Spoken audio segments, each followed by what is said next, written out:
All right, guys, good morning. We're going to go ahead and get started. Welcome to the 2024 Leap into Advocacy Virtual Summit.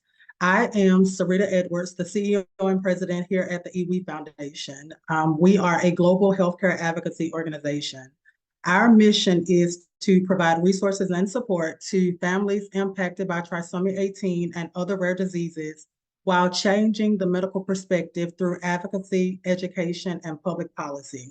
To learn more about our initiatives, we invite you to visit us online at theewefoundation.org. The theme for this year's summit is Innovation and Collaboration, Charting the Path Forward for Rare Disease Advocacy. As an organization, we are committed to pioneering new solutions and fostering partnerships that will drive meaningful change for rare disease patients and their families. We believe that through collective efforts and innovation and innovative approaches, we can transform system landscapes like healthcare, education, social services, and legislations, all while improving the lives of those affected by rare conditions. Over the next few hours, we're going to hear from expert advocates and professionals who are equally committed to driving the momentum needed to achieve this lasting change.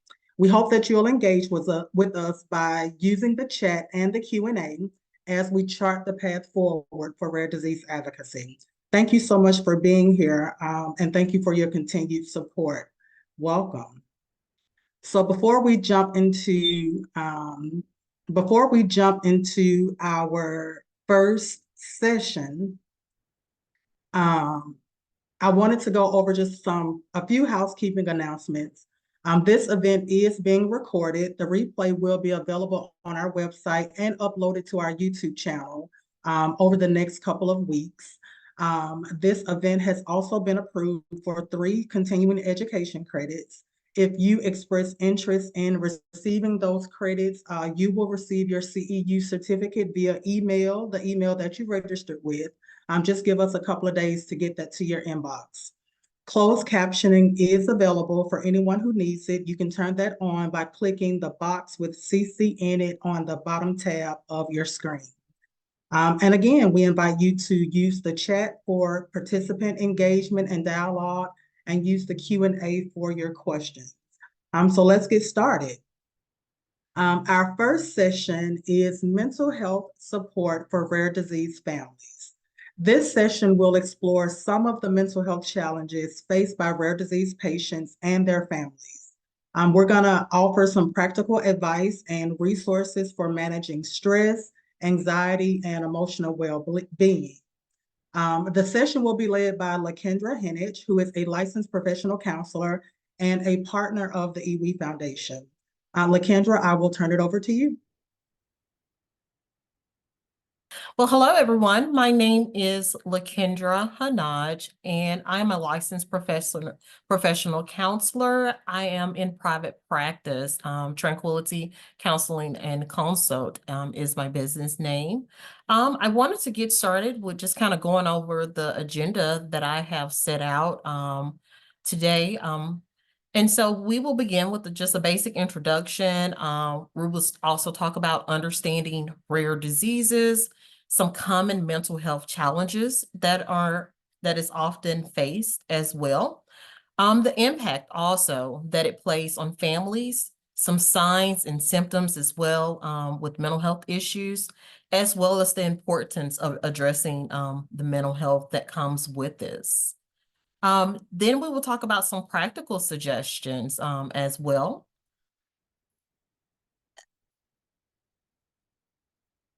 Let's see. Okay. All right, Sarita, thanks for allowing me to get on. So as well, we will talk about some practical suggestions as well for managing stress and anxiety, as well as building a support system. And then we will also have a moment where we will do a Q&A of some questions that have already been presented to me as well. And if there are any questions maybe potentially in the chat, I'll address those as well. So let's go ahead and get started. So when we start talking about a rare disease, we basically define that as a condition that's going to be affecting fewer than 200,000 people within the within the USA.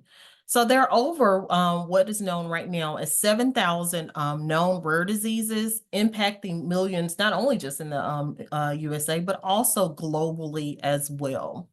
Some examples of that, potentially, especially within children, can include things like muscular dystrophy, Huntington's disease, and also trisomy 18 as well.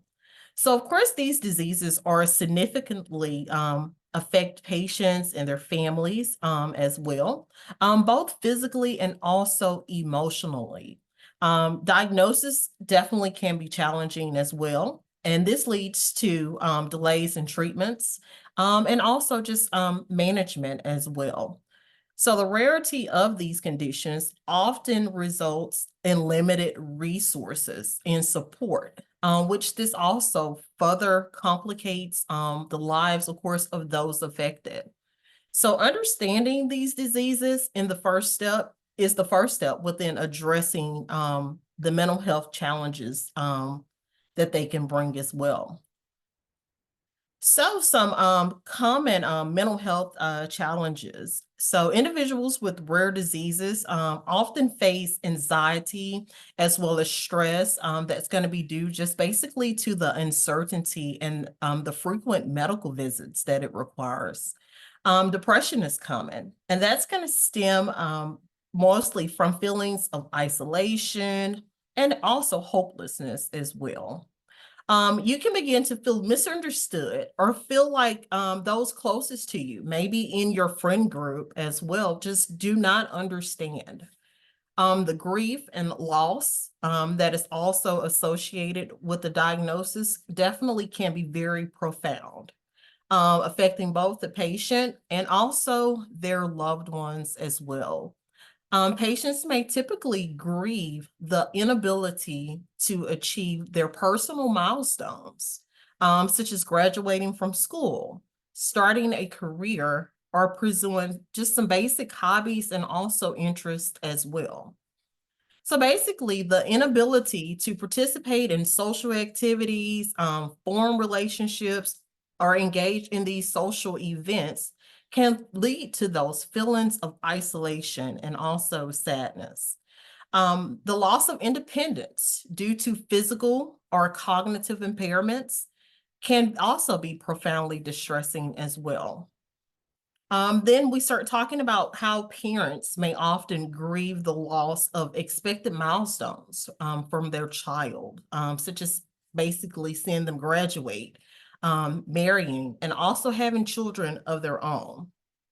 So, of course, families may experience grief over not being able to participate in typical family activities or vacations, just due to the patient's health limitations, also. So, basically, the uncertainty and also the limitations that are imposed by the disease can affect everyone within the family. And so coping with these emotions is going to be very challenging as well. And without proper support, it can lead to some severe mental health issues. So recognizing and also addressing these challenges is going to be very crucial for improving the quality of life for those affected. So as we spoke, the rare disease does not only just affect the patient, they place a significant emotional strain on families. And so we start talking about caregivers and caregiver fatigue. It's going to be very common. And it's also going to lead to some relationship stress as well. So family members often take on these caregiving roles, which can be physically and also emotionally taxing. And so the financial burden on a medical care and just the basic treatments and also the potential loss of income may also arise. So social isolation is another major issue, as others may not understand the complexities for the overall well-being of this particular family. So siblings may also start to feel neglected as well, or also take on additional responsibilities, impacting their emotional well-being. And so we kind of want to talk about some signs and symptoms of just the different mental health issues as well. So when we start recognizing anxiety and depression, that's going to be very crucial. And some of the symptoms that you may want to look out for, if you're like a family member or a friend or even a spouse or child as well. And that's going to be persistent sadness, excessive worrying, which, of course, quite naturally, when you have a diagnosis within the family of a particular rare disease, it is going to come with some worrying, but excessive worrying is where we're going to find, like, the place the most emphasis on. Irritability. Withdrawal is also going to be another symptom as well. And that's going to be like from social activities. Now, granted, most families, when these different things happen, they kind of refrain from doing social activities, but we have to learn definitely a new way of life. And so also you may want to look for just changes in sleep and changes in appetite as well. Another thing would be just behavioral changes that can be subtle but very significant, indicating underlying mental health issues as well. So definitely the early identification and these interventions are going to be very key to managing these conditions effectively. By understanding these signs and the symptoms, you can also better support yourself and also your loved ones as well. Definitely ensuring timely access to the necessary care and also resources that are there as well. So when we talk about the importance of addressing mental health impacts overall our well-being and our quality of life. So addressing the mental health issues can lead to better health outcomes for ourselves, emotional well-being, and also influences for physical health. When we start to neglect our mental health, that can definitely exacerbate physical symptoms and also hinder treatment progress as well. So integrating the mental health care with the physical care of management is also going to be holistic for your well-being. We will explore the importance of a balanced approach and emphasize that mental health care as a crucial physical health care in managing those rare diseases. So definitely by prioritizing the mental health, it's going to be crucial, but we can overall gain a quality of life and improve our treatment outcomes. So also, when we start talking about managing stress and anxiety, which we will talk a lot about that as well.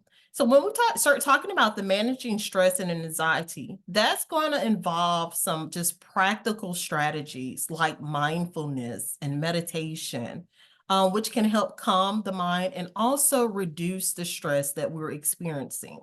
So that's when you're going to take better care of yourself by practicing like regular exercising, which is definitely an effective tool that's going to help promote the physical health and act as a natural stress reliever.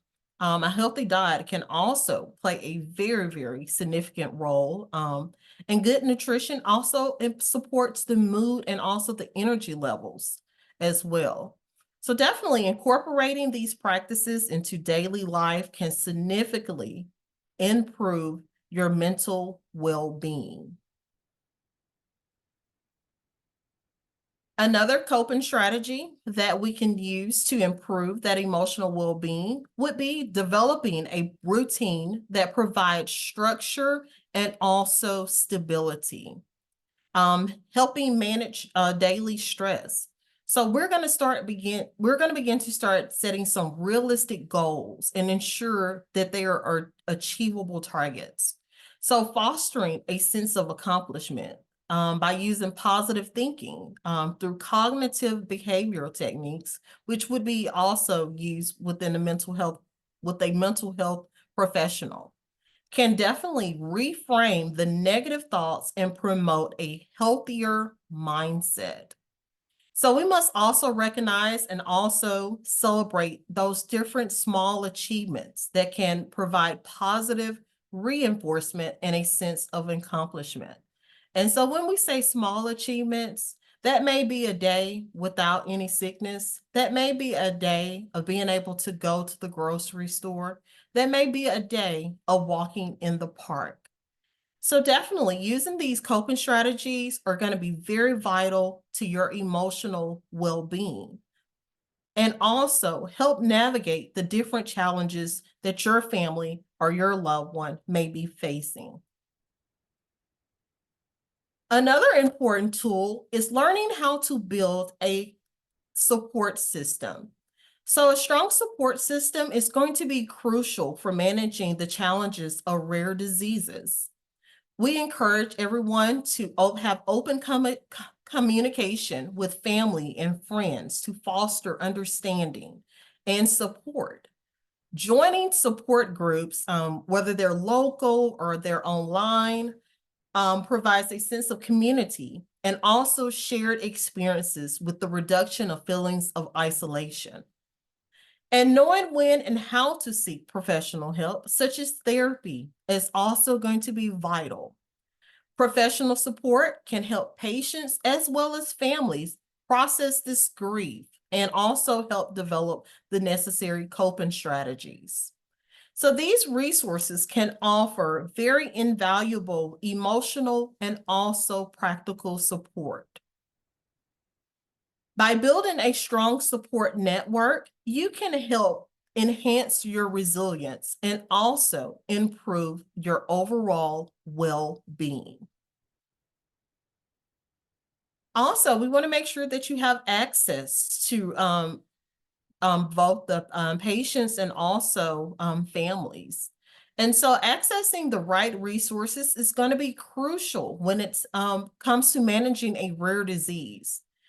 There's some helplines and also hotlines that will provide immediate support within emergencies. There are also online forums and also support groups that offer a sense of community and shared experiences. Educating yourself as well will be very crucial within these times. Websites, books, articles, also just going to provide some very valuable information to help you know how to cope with the rare disease and also give you some good tools and things to look for as well. You may also want to try practical tools as well when it comes to just different stress management apps that are available on iPhones and Androids and different things, and also your tablet as well. Meditation and relaxation tools are also there. And even there are also apps that offer tracking symptoms where you can log your different symptoms of how you're feeling and also like online journals as well. And so we are ready for our Q&A portion of our presentation. And one of the questions that was presented as well is how can we continue to destigmatize and then better prioritize our mental health? One of the first things that we can do is speak out. We can also gain support in those who may possibly have family members with the different rare diseases like the ones that our family members have or our different loved ones have. One thing about it, a lot of people like to hold things in and not tell anyone because they're scared. They feel like they're going to be judged and just different things like that. So it's going to be very crucial that you speak out, that you ask for help, regardless of what things may potentially look like. The more that you know and the more resources that you have, the more that you will be better equipped with dealing with your current situation as far as the rare disease or your loved one's rare disease. Another question that we have, let's see, is what does a what does a primary support system look like? A primary support system may not always look the same. A lot of times we depend on family and friends. Sometimes the family and friends are also placed in a situation too where they do not know how to offer help. Or we also have to look at the fact that they may not know exactly what the right words are to say, or they may sometimes shy away from not knowing. Sometimes our support systems may not look like family and friends. They may look like complete online strangers where you may one day meet in a setting, as we all are here today. So within that, we have to be a little bit more open with talking to other individuals. We also have to meet individuals where they are. Fear can definitely make individuals shy away from different families. Fear of not knowing how to help, the fear of not knowing what it is to say. So definitely, when we look at our support systems, they may not fit the normal dynamics of what another person's support system looks like, and that is okay. We are going to allow the help and the support of individuals who are maybe needing that support as well from us. Another question that we have is, a lot of people try to deal with these emotions on their own, or they expect their symptoms to be worse than they are. And then it says, when someone should explore needing further assistance. When you want help, you will reach out to a mental professional that's going to give you no judgment. That's also going to help walk you through the process and also help you process your thoughts as well. And you will start seeking those things when it becomes a little too much on your plate.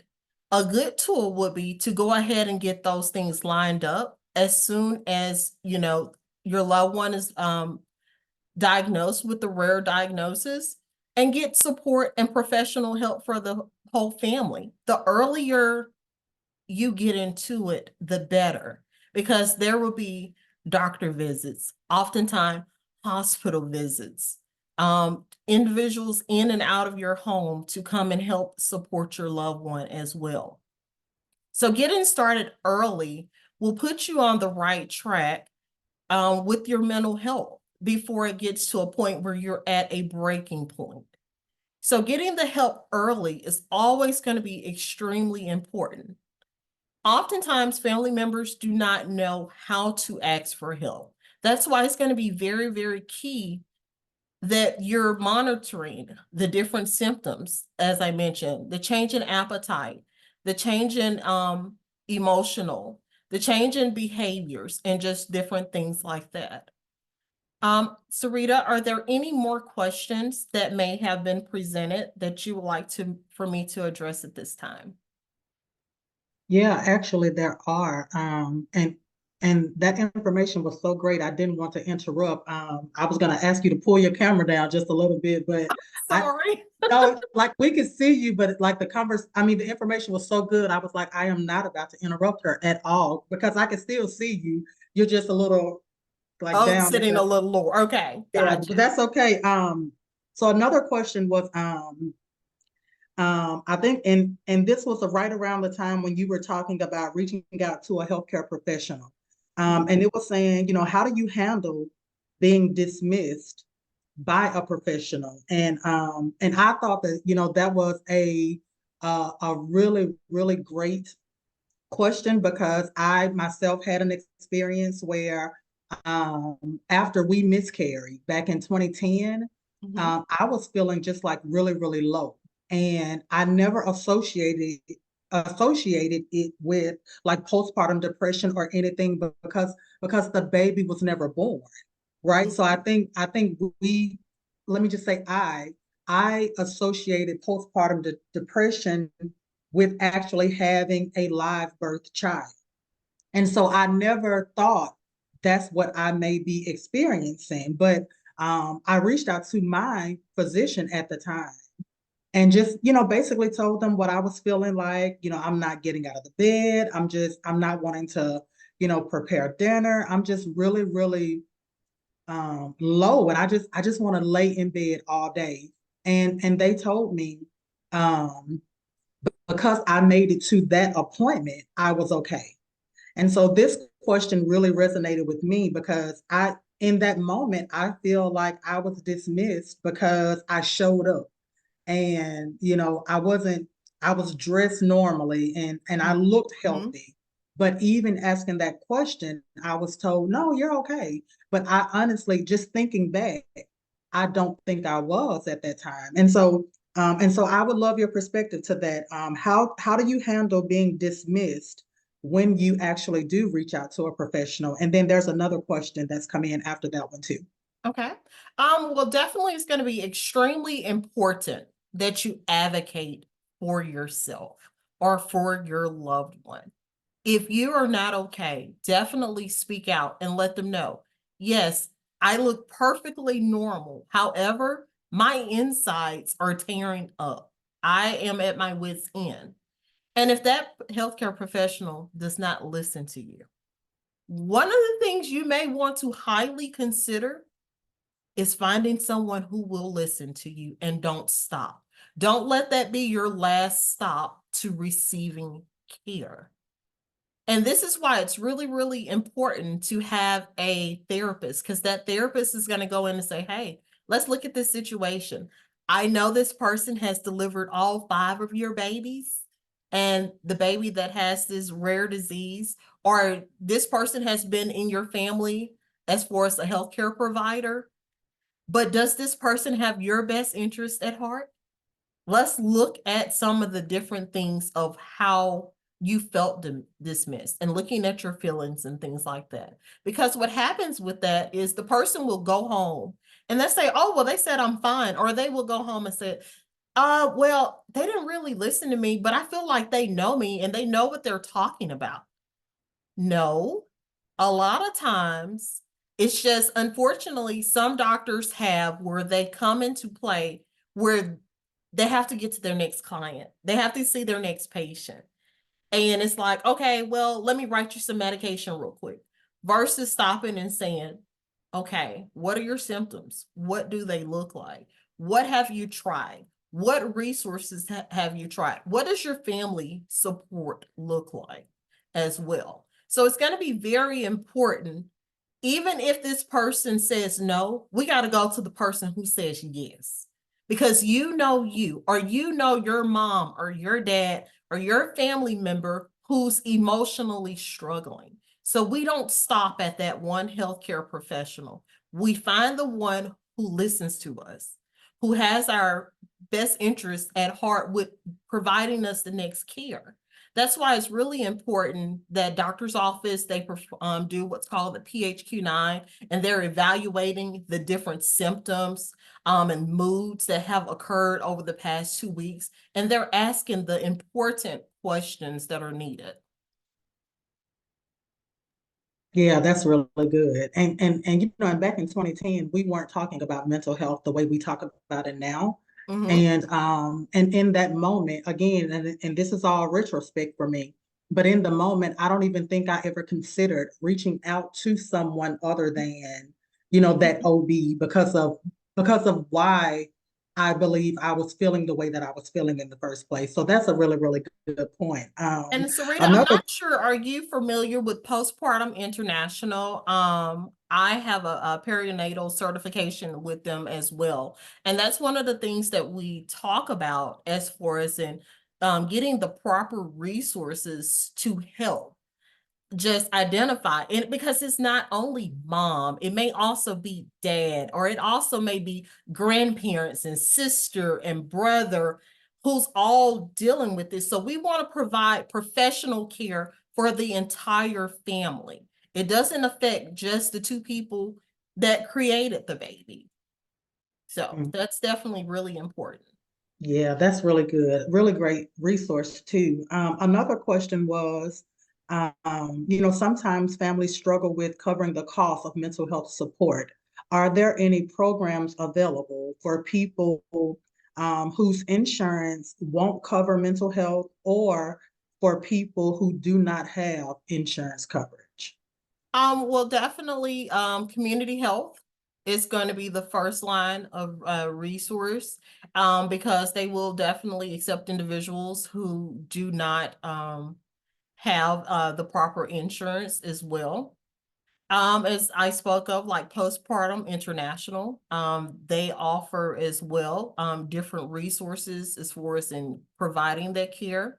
And also, even when families do not have insurance, it's going to be important to even ask the provider, do you have what's called a sliding fee scale? And that's going to help families who may not be able to afford the typical therapy services and things like that. But however, based on their income and just based on their family size, that may be available to them. If that provider does not, there is a provider out there that does. And also, there's also a therapy site as well. And I will have to look at that, and I will type it into the chat as well. I need to look it up really quick. That will also help you like cover a cost like at the range. If you say, well, I can afford 40, you negotiate the price on what it is that you can afford. And there's a therapy service website that does offer that as well. And also, there are also like minority websites as well that offer like 8 sessions. One of them, I'm gonna have to give you that resource and type that as well. Just being on the spot, I kind of left my mind. However, I will look those up really quick and put those in the chat for resources. Yeah, that'll be great. And we do have just a few more minutes and a couple of more questions. Okay. Um, and then I wanted to say really, really quickly too, in terms of like finding resources for mental health support, consider, patient advocacy organizations. I have to say that the EWE Foundation, we are proud to say that we have a partnership with LaKendra and her consulting and counseling firm. Mhm. And we are able to provide some support to families to our trisomy 18 families who express the need for therapy services. And we do bill insurance, but the EWE Foundation covers cost. So families have access. We don't want any family to feel like they need these services and they aren't able to get them. So just wanted to highlight, looking for patient advocacy organizations and community organizations that could also help cover costs for mental health support. Another question was, how do you go about finding a mental health professional? Do you look for someone who specializes in the symptoms that you're having, or do you just look for a general practitioner? Oh, that's a really great question. That is an amazing question. Psychology Today is an awesome site that you can find different providers. You can read their specializations, whether it be depression, anxiety, also just perinatal as well, care would also be listed like in their different bios and things like that. And ask, have you ever had a family like this? And, if they have not, they will offer you resources for individuals that may be particularly in your area. If they're not capable of handling, a particular situation like this as far as providing therapy services. So there's outlines, and there's also certifications that we as professional healthcare providers have, and we list that on the different websites and just things letting you know. Like, for instance, I'm on Psychology Today. I work with military families. I work with individuals who have perinatal issues, whether that's infant loss, whether that's rare diseases, just providing that emotional support. Not to say that another licensed professional doesn't have the same capability. I have the training, and other individuals have the training specifically for situations that may potentially be like the individuals. And a lot of people like people with that type of particular expertise. So Yes. That's really good too. That's really good. And then just one last question. Okay. In terms of mental health support via telehealth, and Yes. and it just basically says, are mental health services available via telehealth? And I think just post COVID, a lot of telehealth services were no longer covered like they were during COVID, and so I think a lot of people find I think a lot of people found the convenience of Mm-hmm. telehealth services, but are now at a point to where that's no longer available. So, just based off your experience, is mental health a service that's still available to telehealth? And I know that's going to vary, but just to I am provide a some. hundred, excuse me, I'm sorry to interrupt. I am Mhm. 100% virtual. It exists. Blue Cross Blue Shield here in Alabama definitely is the number one leading insurance company here. Cigna Insurance also. It just depends on the particular plans, but that's for your healthcare provider before you even, start a session or anything like that for them to verify for you. So it is definitely so, it's incorporated more so into the insurance plans because it became the number one thing. It came the only way that we could communicate with other humans is, through Zoom or just through different meeting platforms to be able to provide those services. And one of the questions a lot of individuals do ask when it comes to telehealth is there still that same connection? Absolutely. It's not, because we're looking face to face, we're talking, we're giving feedback to what it is that you're saying. It's no different from being us sitting across from one another. It's the same experience. Awesome, good stuff. And then this last one was just talking about, more of a comment, just talking about calling your insurance provider to see if you have mental health services too is another way that you can find out about your services. And I completely agree with that. I think you can just call the 1-800 number on the back of your Mhm. insurance card to see if you have or see the scope of your coverage. And even if you don't fully understand the explanation, because a lot of people don't understand insurance, you'll at least have a starting point to You'll have a starting point, and definitely, as a healthcare provider, that is something that I do for all of my clients.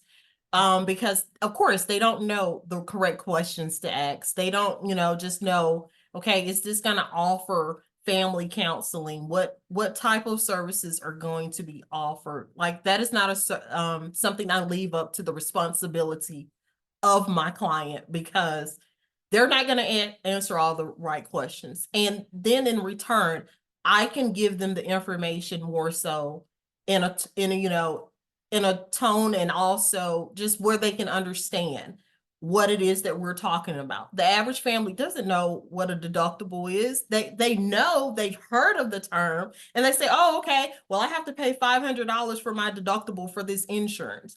However, it may change when it becomes to mental health. Your deductible may not even make a difference as well. And so you may have a $500 deductible, but with your particular plan, it's not even something that you have to worry about. But it's going to depend on the particular plan. So when you're finding a healthcare provider, find someone who's going to actually help you, with these things that, because you have 1,001 things that are already on your mind. You may have a sick baby, or you may have a sick spouse, or you may have a sick loved one, where that's one more step that's going to become a burden on you. So it's going to be really important to ask. And that's why consultations are offered.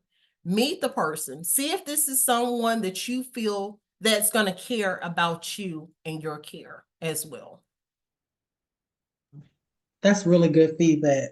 Really, really good feedback. And I wanted to just also say really quickly, think about if you or yourself, I'm sorry, if you or your spouse or your partner are employed, there may be EAP services, employee Absolutely. assistance programs through your employer that you may could utilize. I know some companies do offer those services for their team members and their families. And so that's, something else that you could potentially look into as well.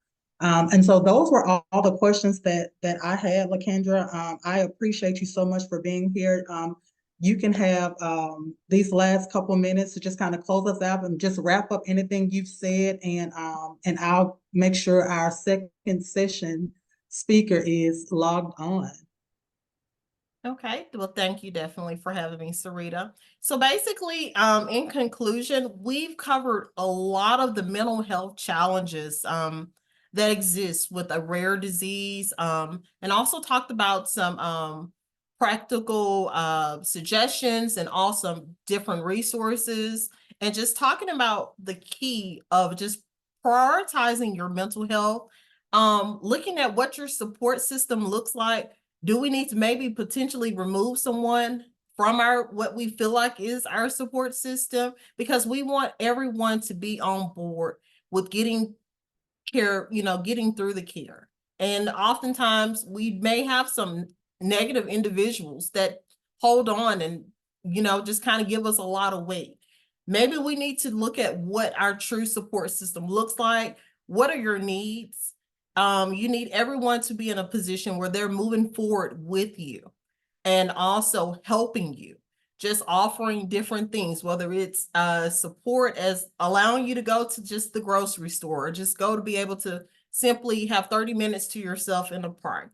But definitely, Sarita, I thank you for having me, and I look forward to working with everyone in the future. Thank you so much, LaKendra. I really, Thank you. really appreciate you. All right, guys, so we are going to move on to session two. Session two, we're going to be talking about supporting the siblings of rare disease patients. This session will address unique challenges and needs of siblings of rare disease patients and share some strategies and resources for providing effective support. The session is being led by Abigail Turnwall, who is a certified genetic counselor, and she specialized in sibling support. So Abby, I turn it over to you. Hi, everyone. Thank you so much for having me today. Let me go ahead and share my slides.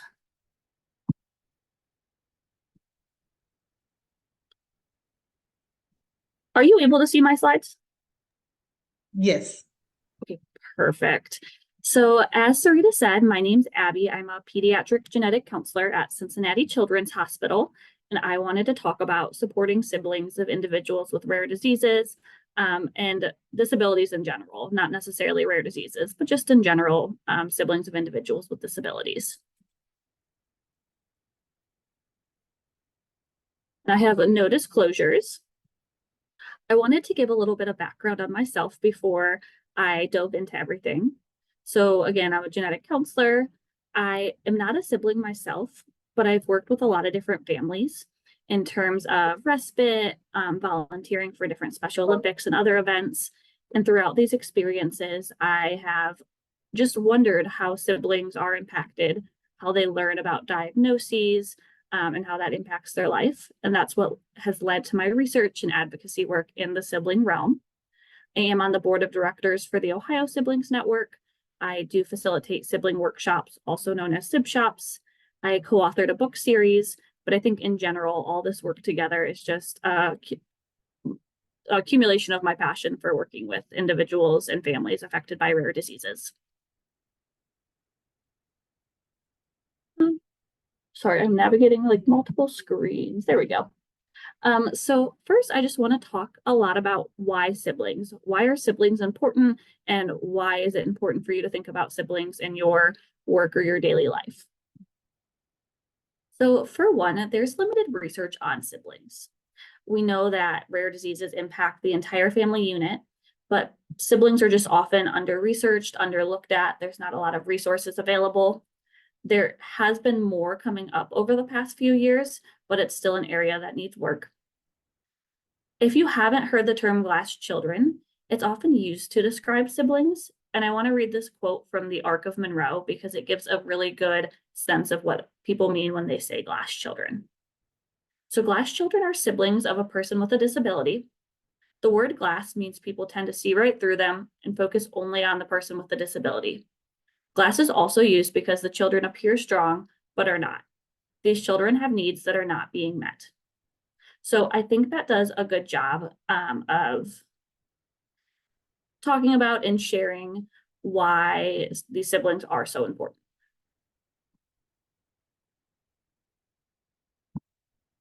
And then siblings have complex emotional needs. So on top of just being a normal human and having a lot of different emotional needs, siblings have an added level of complexity to their emotions.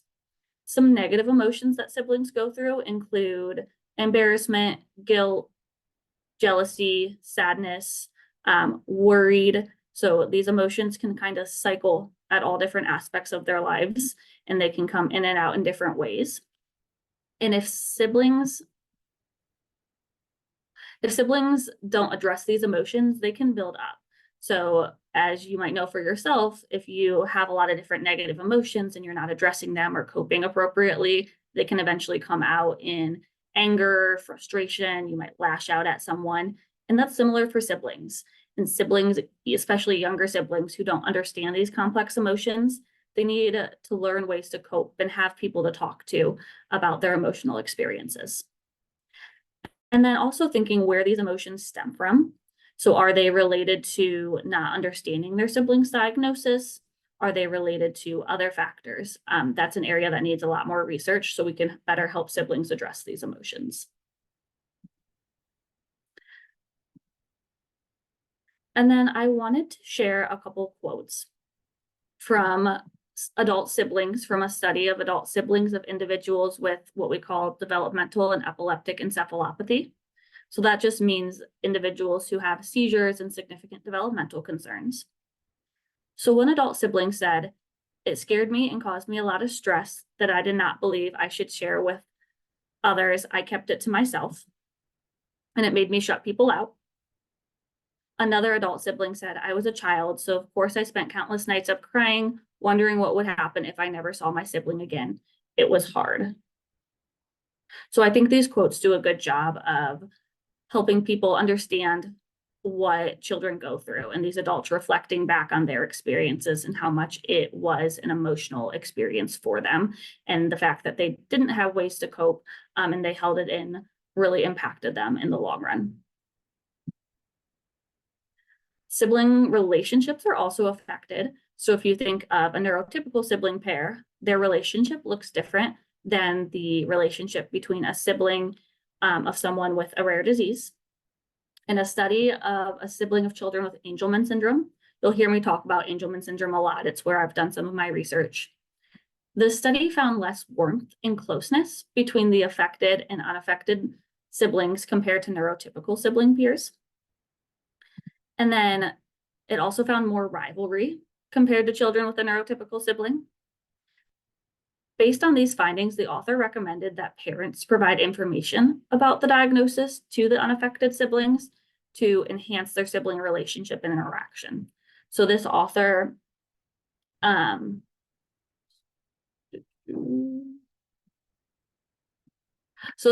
really thought that that piece of knowledge would be impactful to help siblings with their relationship.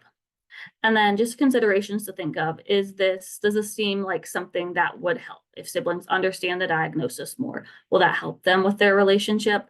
And then the study specifically called out parents to provide information, but who else can help educate siblings on diagnoses? Are there other ways that siblings can be educated, other people that can be part of that discussion to help that education happen?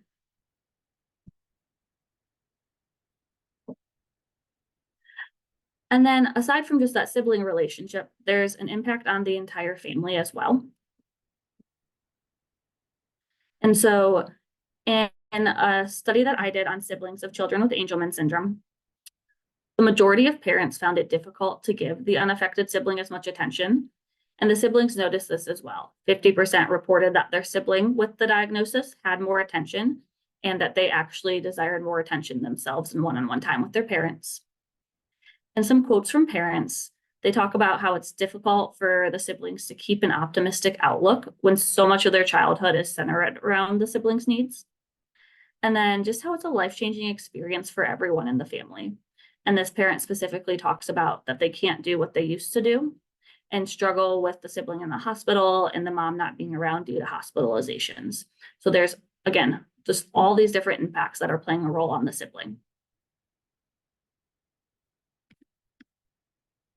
And then I know I mentioned the term sibling knowledge a few times. And so when we think about sibling knowledge, we're really thinking about what does the sibling know about the condition? And so for most siblings, their knowledge is based on what they see on a daily basis. So they're seeing the symptoms, they're seeing maybe the therapies the child goes to, but often they're lacking more detailed information, such as what's causing these symptoms, how are the symptoms going to progress over time, what does the future look like for their sibling with a disability, and then things like talking about the diagnosis with others as well. So as you might know, if you have a child with a disability or a rare disease, people might ask you about it, even strangers in public, friends, other family members, they might ask for information about the child with the rare disease. That happens to siblings as well. And if they don't have that information to give to the person asking the question, that can cause emotional distress and it can cause an impact on the sibling. The sibling truly needs that understanding themselves to be able to share that information confidently with others.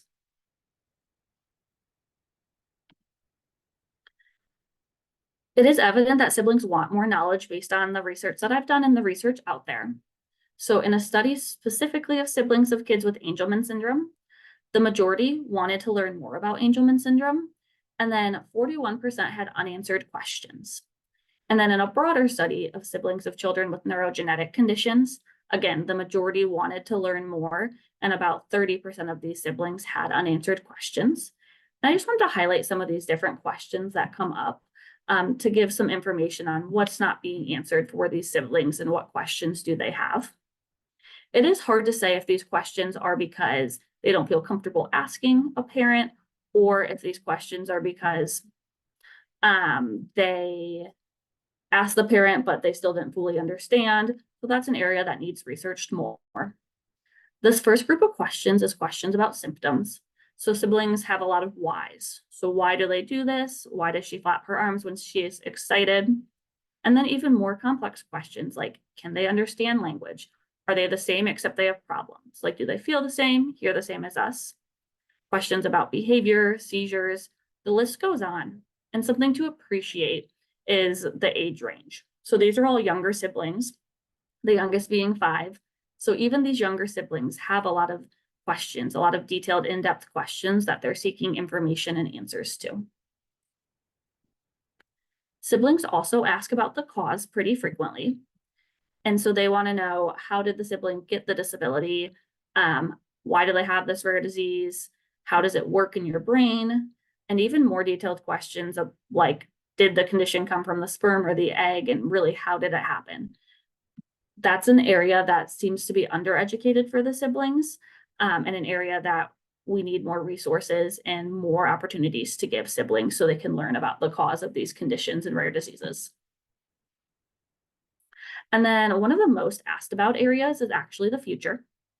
So siblings at a young age wonder what's going to happen in the future.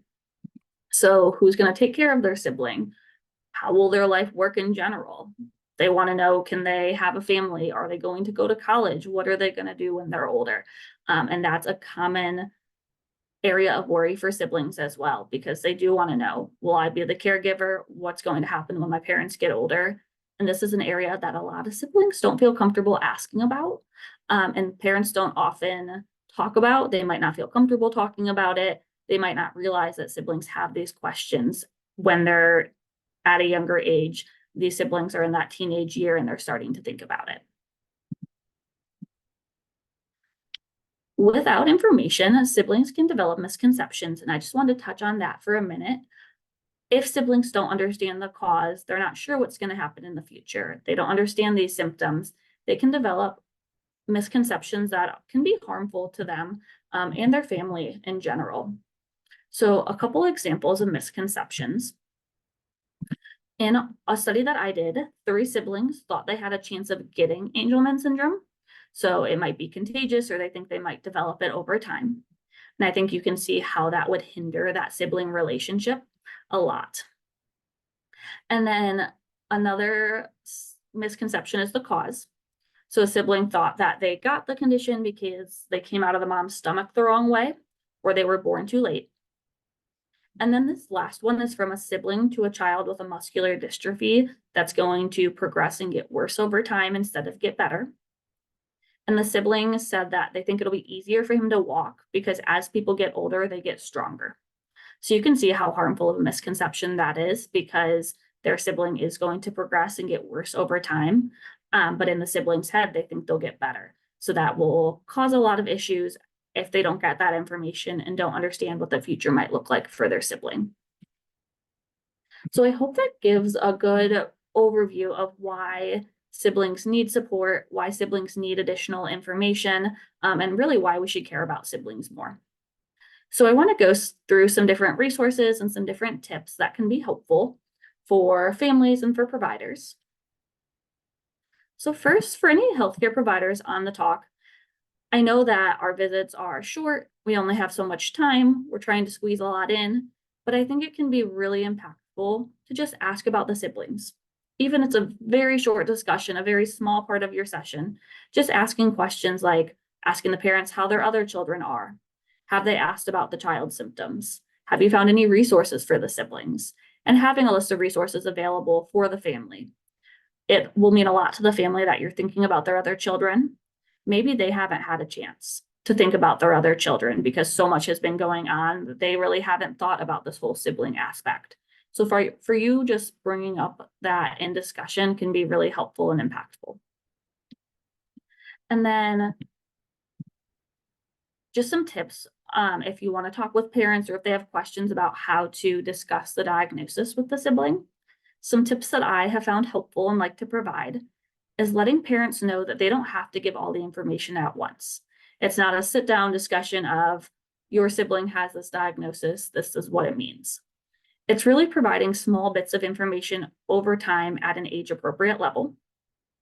And then also letting parents know they don't have to have an answer for every single question every time it's asked. Children are surprising. They might randomly ask you at the grocery store, at a restaurant, or in the car, and it might catch you off guard. It might be a really difficult question.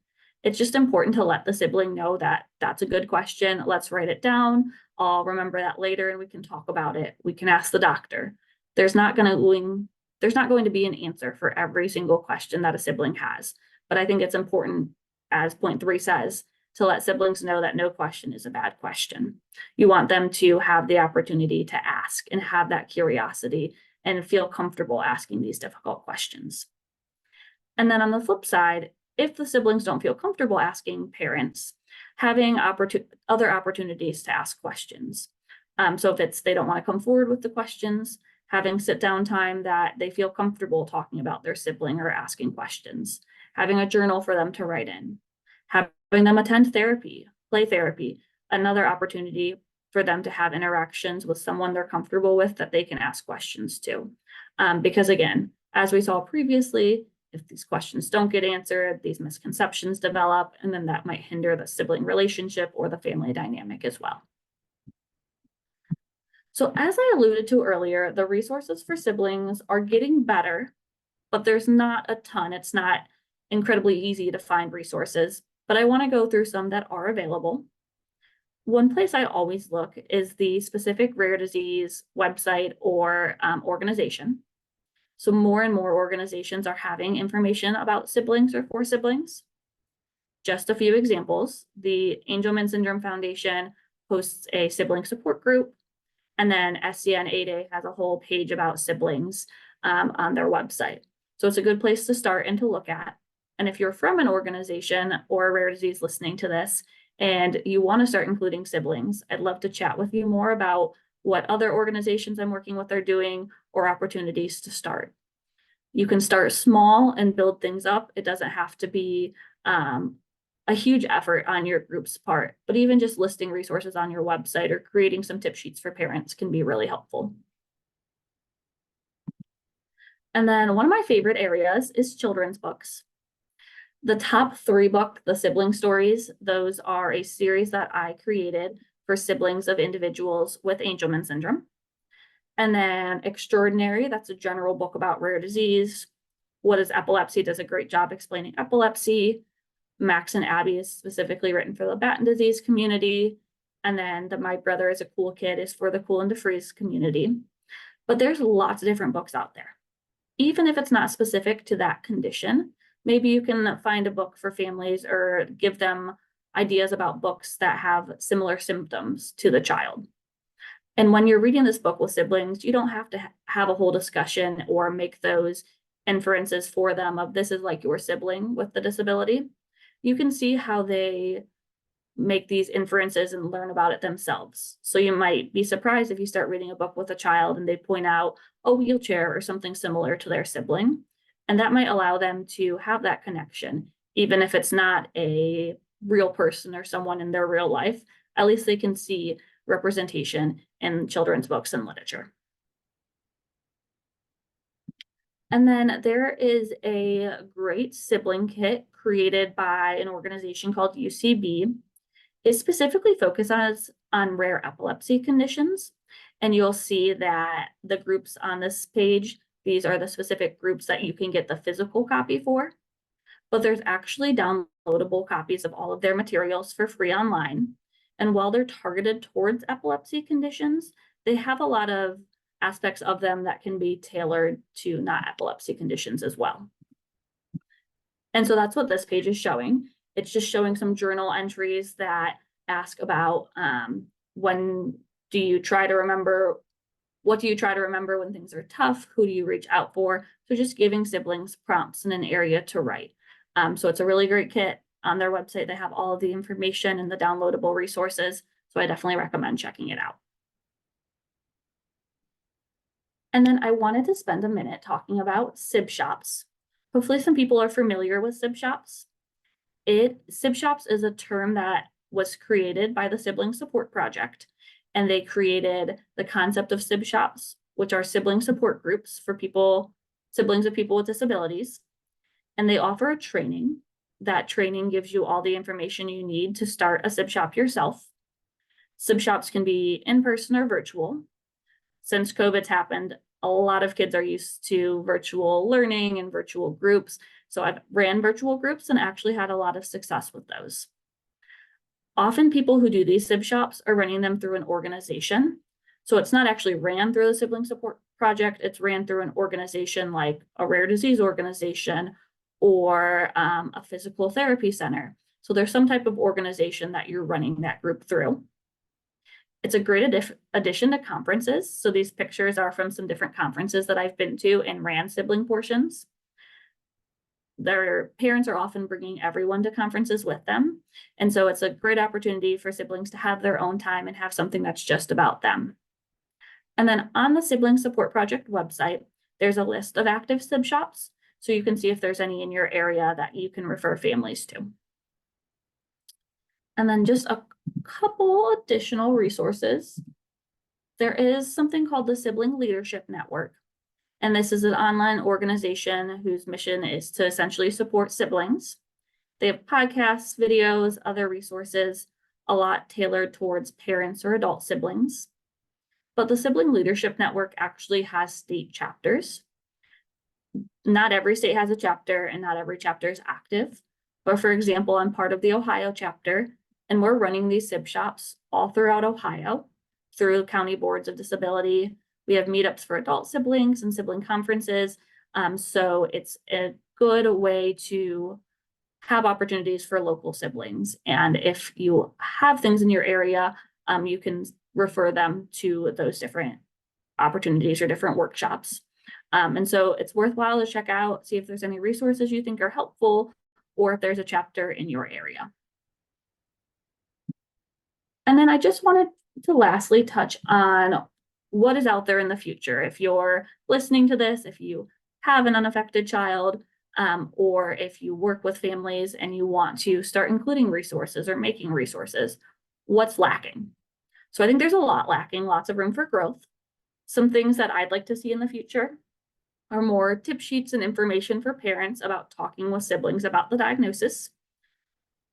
It'd be nice to have more hands-on options for siblings, so workbooks or other worksheets, journals, opportunities for siblings to write about what it's like or learn about their sibling's disability. And it'd be nice to have things targeted towards age groups or different conditions as well. And then I'd like to see more sibling support groups for rare diseases. Currently, I'm running 2 different groups for specific conditions, but as you know, how many rare diseases are there out there? So I'd like to see more opportunities for sibling support groups and siblings to come together with others who have siblings with the same rare disease. So virtually, it's a great opportunity to pull people from different countries and different states to come together and have that connection.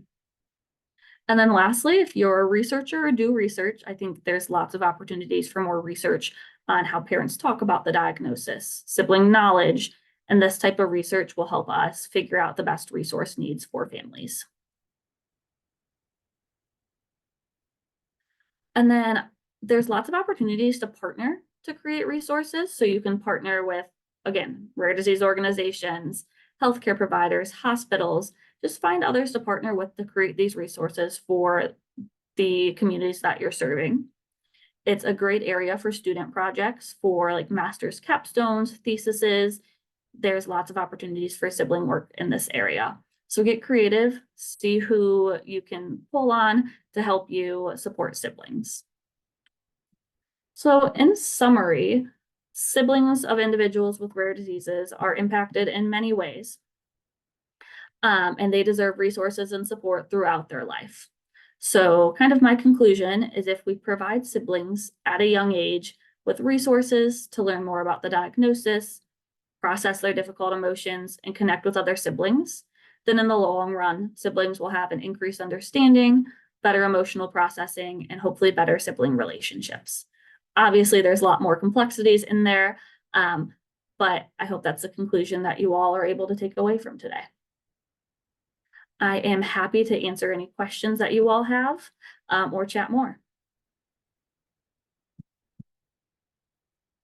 I'm sorry. Thank you so much, Abby. That was amazing. I think it's safe to say that, a lot of times we don't think about siblings enough. So I do have a few questions. Let me get them. You talked a little bit about, talked about like the range of emotions from guilt and jealousy to fear, loneliness, all the things that siblings can experience themselves.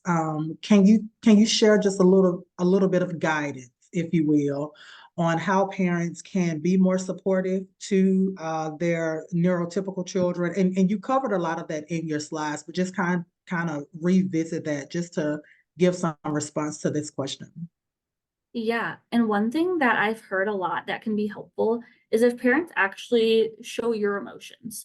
So for example, if a sibling is having, or if the individual is having a seizure, parents are definitely trying to stay calm, cool, and collected, but maybe afterwards check in with the sibling and say, as a parent, that was scary. I'm definitely feeling very anxious or very sad about that. How are you feeling? Siblings might feel like they have to be perfect and they can't feel emotions because their parents aren't feeling those emotions and they don't want to burden them since they have so much else going on. So as a parent, if you can be a little bit vulnerable, I think it helps the sibling open up a bit more as well. And just giving them those opportunities after hard situations, behaviorally challenging moments, whatever it might be for your family, making sure that they know that they're allowed to have those emotions can be really validating. I agree 100%. Because I think, when, as a parent, I think, when we display that everything is okay, or, we wear this face of, I'm not worried about anything. I think sometimes it gives a misconception of what's truly happening in the family dynamic. So I agree with that 100%. This question here is specifically about school-age children. When we consider school systems, teachers can be a powerful ally. What role can schools play in supporting the siblings of rare disease patients or people with disabilities? And what recommendations do you have for facilitating this support? I am so glad you asked that question. I think the school system has a lot of room to provide support. So one, in those younger classes, including inclusive books in the classroom. So having books of characters with autism or in a wheelchair or with different medical complexities to show that inclusion. There's lots of different rare disease days. So I know that some siblings of kids with Angelman syndrome have done presentations on Angelman syndrome day. and they brought their sibling to the classroom, or they brought different bracelets and educated about their sibling. And so that gave that sibling an opportunity to tell their friends and classmates, this is what my sibling has. Here's ways to communicate with him. He likes high fives, so if you see him, give him a high five. And I think that really helps these siblings because maybe they want to have friends over, but they're nervous because their sibling is different. And so by providing the opportunity for that sibling to teach, or maybe the parent gives the presentation, it can provide a lot of support. And maybe some siblings would find that embarrassing, so it's not for everyone, but that's just one area of giving opportunities, especially if the siblings are in the same school, for that sibling to educate and teach a bit. And then if any school systems are able to or willing to have these sibling workshops or sib shops, it can be really powerful as well. I'm sure there's multiple siblings per school that have a sibling with a disability. If you can pull those siblings together once a month, once every couple of months to meet and talk with one another, that can be really helpful as well. Even if it's just for an hour, letting these siblings know they're not alone. There's other people like them out there. That's really good. And, you know, and I do want to just highlight that that's kind of how we got started building relationship with our school system. We started just raising awareness about Elijah, our son specifically, and then that just grew to a partnership where we really focus on that inclusivity of disability and engagement. And they were already doing a great job, but we were just really, really glad to just lend an additional voice to some of that work. And so I think that's great. Another question was, you talked about, you know, children having to deal with, you know, people asking them questions about their siblings. And this question is, how would you recommend parents equip their children for that so they're able to respond in a manner that's comfortable to them? Yeah, I think a lot of that is just starting the conversation of saying, has anyone ever asked you about your brother or sister at school? Like, how does that make you feel? What do you say? Some siblings in the sibling workshops I run, they say, if they ask me a question, I'm going to punch them. Don't talk about my brother. And so parents talking about how kids are curious and letting siblings know they might not be asking it in a mean way. They might be, hopefully they're not. But providing them with options of how to talk about it. So if someone asks you, why does your sibling not talk? Talking about options of what they could say and providing them with options for responses, and promoting that conversation. That's a good conversation to have before the school year starts, maybe around winter break, or just check in with them every now and again if they're having a friend over or someone from school, just to say, if they ask about your sibling, what would you want them to know or what would you tell them? Oftentimes siblings aren't going to have answers right off the bat if you haven't talked about it before. So just trying to equip them with ways that they can share and talk about it in a way that they're comfortable with. That's great. I love that. Those were all the questions that we had. We have just 2 more minutes. Abby, you can take those 2 minutes to just kind of wrap up and recap everything that you've covered. And then we'll come back and keep moving forward. Yeah, I just wanted to give a huge thank you to Sarita and the EWE Foundation for including siblings as part of this talk. I think that's how we get more sibling awareness, is by including siblings in conversations at conferences, at advocacy meetings. Let's talk about siblings, and let's talk to parents, healthcare providers, just so we can show the importance. And so I really just hope that the conversation today made you see that siblings have really complex lives growing up with individuals with disabilities. They're impacted in lots of areas, their relationships, their emotions, even their friendships. And so by intervening and helping siblings from a young age, hopefully we can help siblings grow up to have better relationships and maybe grow up to be advocates themselves. Not every sibling is going to want to enter a profession that is related to disability, but a lot do. And so maybe we can help grow more advocates, more therapists, more physicians, more people in the rare disease space by supporting these siblings as well. So again, just wanted to thank you all. I'm happy to talk more offline or be emailed about sibling opportunities. I do talk about siblings and run sibling workshops. So if that's something that could be beneficial to your group, I'm happy to chat more. Awesome. Thank you so much, Abby. So right here, guys, we're going to take a really quick break, about 10 minutes, and then we'll come back and go into session 3. So we'll be back at 11:30 Central Time. See you in just a bit. All right, guys, welcome back. We are going to move forward with session 3. So this session is talking about leveraging patient stories to transform healthcare, education, and legislation. We're going to be talking about the transformative power of patient stories and advocating for change across those 3 different landscapes. The session will be led by Swapna Kakani, Executive Director of Alabama Rare, and Dion Stalling, the Executive Director of Rare and Black. I will turn it over to Swapna and Dion to start their presentations or share whatever they wanted to share first, and then we'll go into a discussion. So Swapna, Dion, it is yours. Hi, everyone. Thank you, Sarita. Dion, do you want to say hello? I do have some slides, but I can go back and forth. I'm Dion Stalling. Like Sarita said, I am the founder and executive director for Rare and Black, we're a national organization based in the middle of the country in St. Louis, Missouri. Are you going to go first?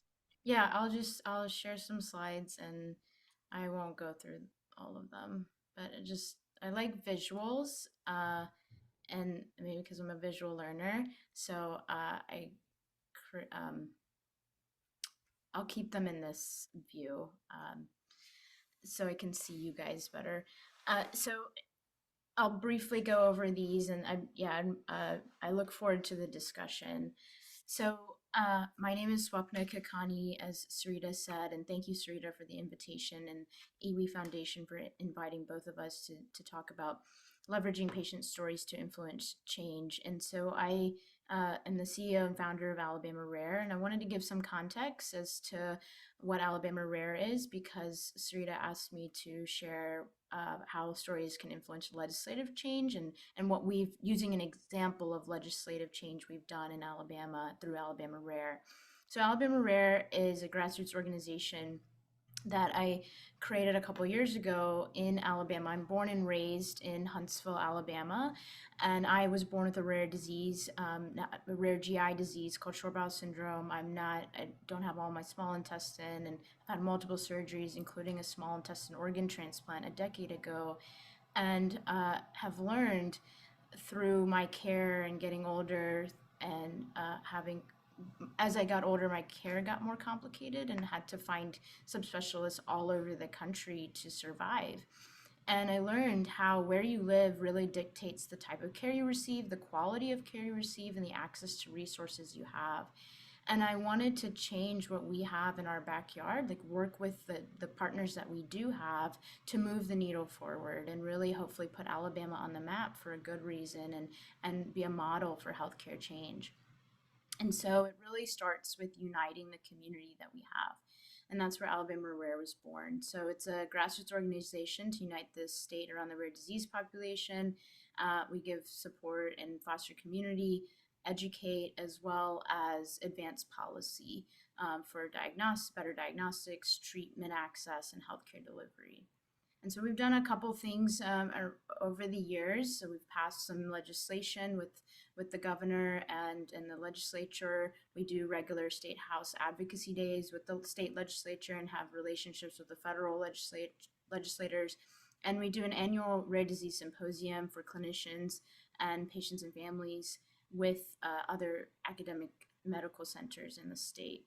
And then, as what Sarita wanted me to focus on today, is what we most recently did, and that is we passed the first ever community-driven newborn screening legislation in the state just a couple months ago, 2 months ago in May, at the end of this state's legislative session. And the bill is the Zachary Thomas Newborn Screening Act, or HB 77. And Zach is the young man in the front in the black suit and blue shirt.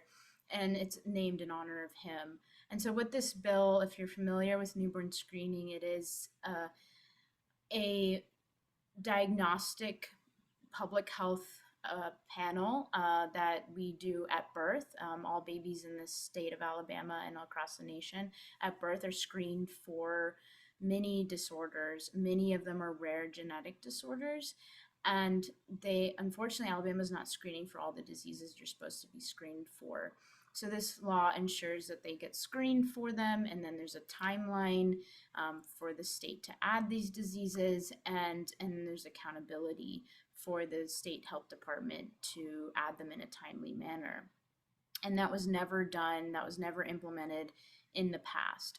So it was quite instrumental to put the Department of Health together with the legislature and then with the community. And to do that, it's really a process. We talk about the importance of using your story to impact legislative change, but it really is a process and context of how to use your story to impact legislative change, and it really starts with relationship building. And I can't stress that enough. It can never be undervalued, and relationship building is something that stands the test of time, in my opinion, and is important in every step and really all aspects of life. And so when working with partners, and we'll use this newborn screening bill as an example to help inform this information. And then, so in this context, we'll use the Department of Health as an example here. And so we made relationships with members, leadership of the Department of Health and leadership of the state lab not for any motive. And that's really important, and for the long term. I knew that this would be something that will take time. We can't expect things to change overnight, and it really requires a lot of going back and forth and really understanding each other's point of view. And so without any motives, the desire is to just learn from one another, connect, and share each other's experiences. And just in that, you really learn a lot in terms of getting prepared for action. If you look at yourself, the person who's affected by healthcare, and if you look at yourself as the educator, the trainer, and the resource for your partner, it can be quite impactful. And a lot of times the advocate is the most informed in the room. And that's a really valuable position to have. It can be frustrating at times, but it can be you're the connector. And I always like to say with relationship building, and again, treat humans as you would like to be treated yourself, and to really treat legislators and leaders as humans, and they would like to be treated like that as well. And in the relationship building, it's important to be polite, persistent, and perseverant. So continuing to follow up, to check in, to give education and resources when they ask in a timely manner, and to always be kind. And it can feel repetitive. It can feel like you're saying the same thing over and over again. And I've learned that you just never know when and what someone will take from you in terms of your rhetoric, or in terms of what you're saying. And so to be repetitive, it may stick that third, fourth, or fifth time. And it's part of creating a relationship for the long term, not just for overnight. And by doing that, then you can say, how can I help? It's like someone coming to us and at hello asking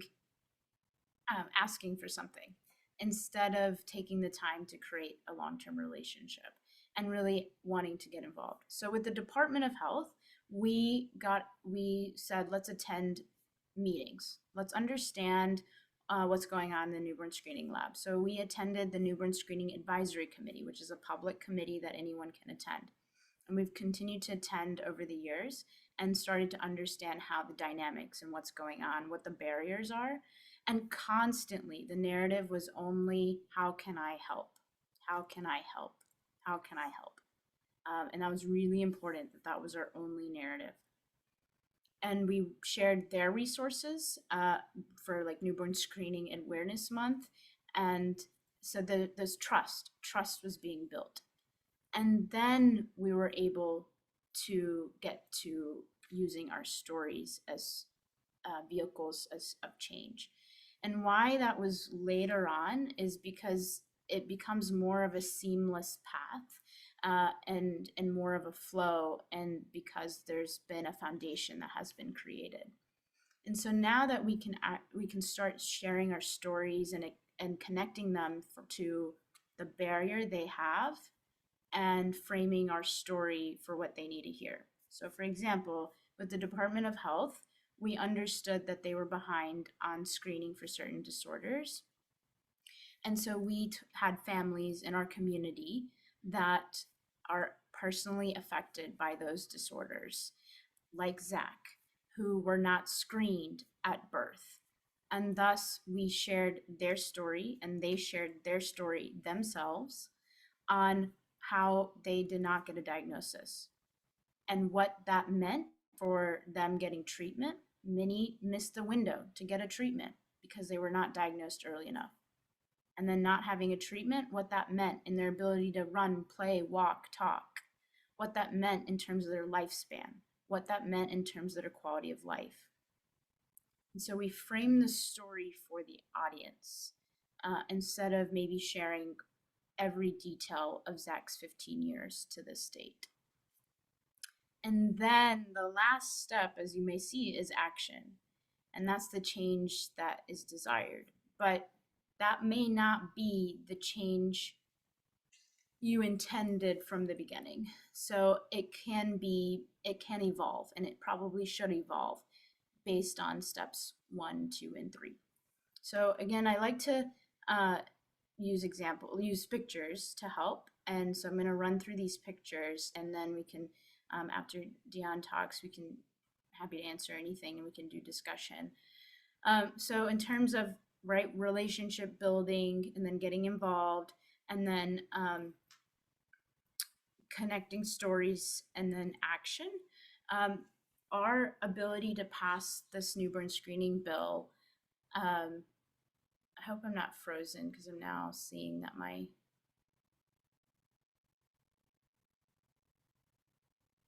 It looks like your picture is frozen on the screen.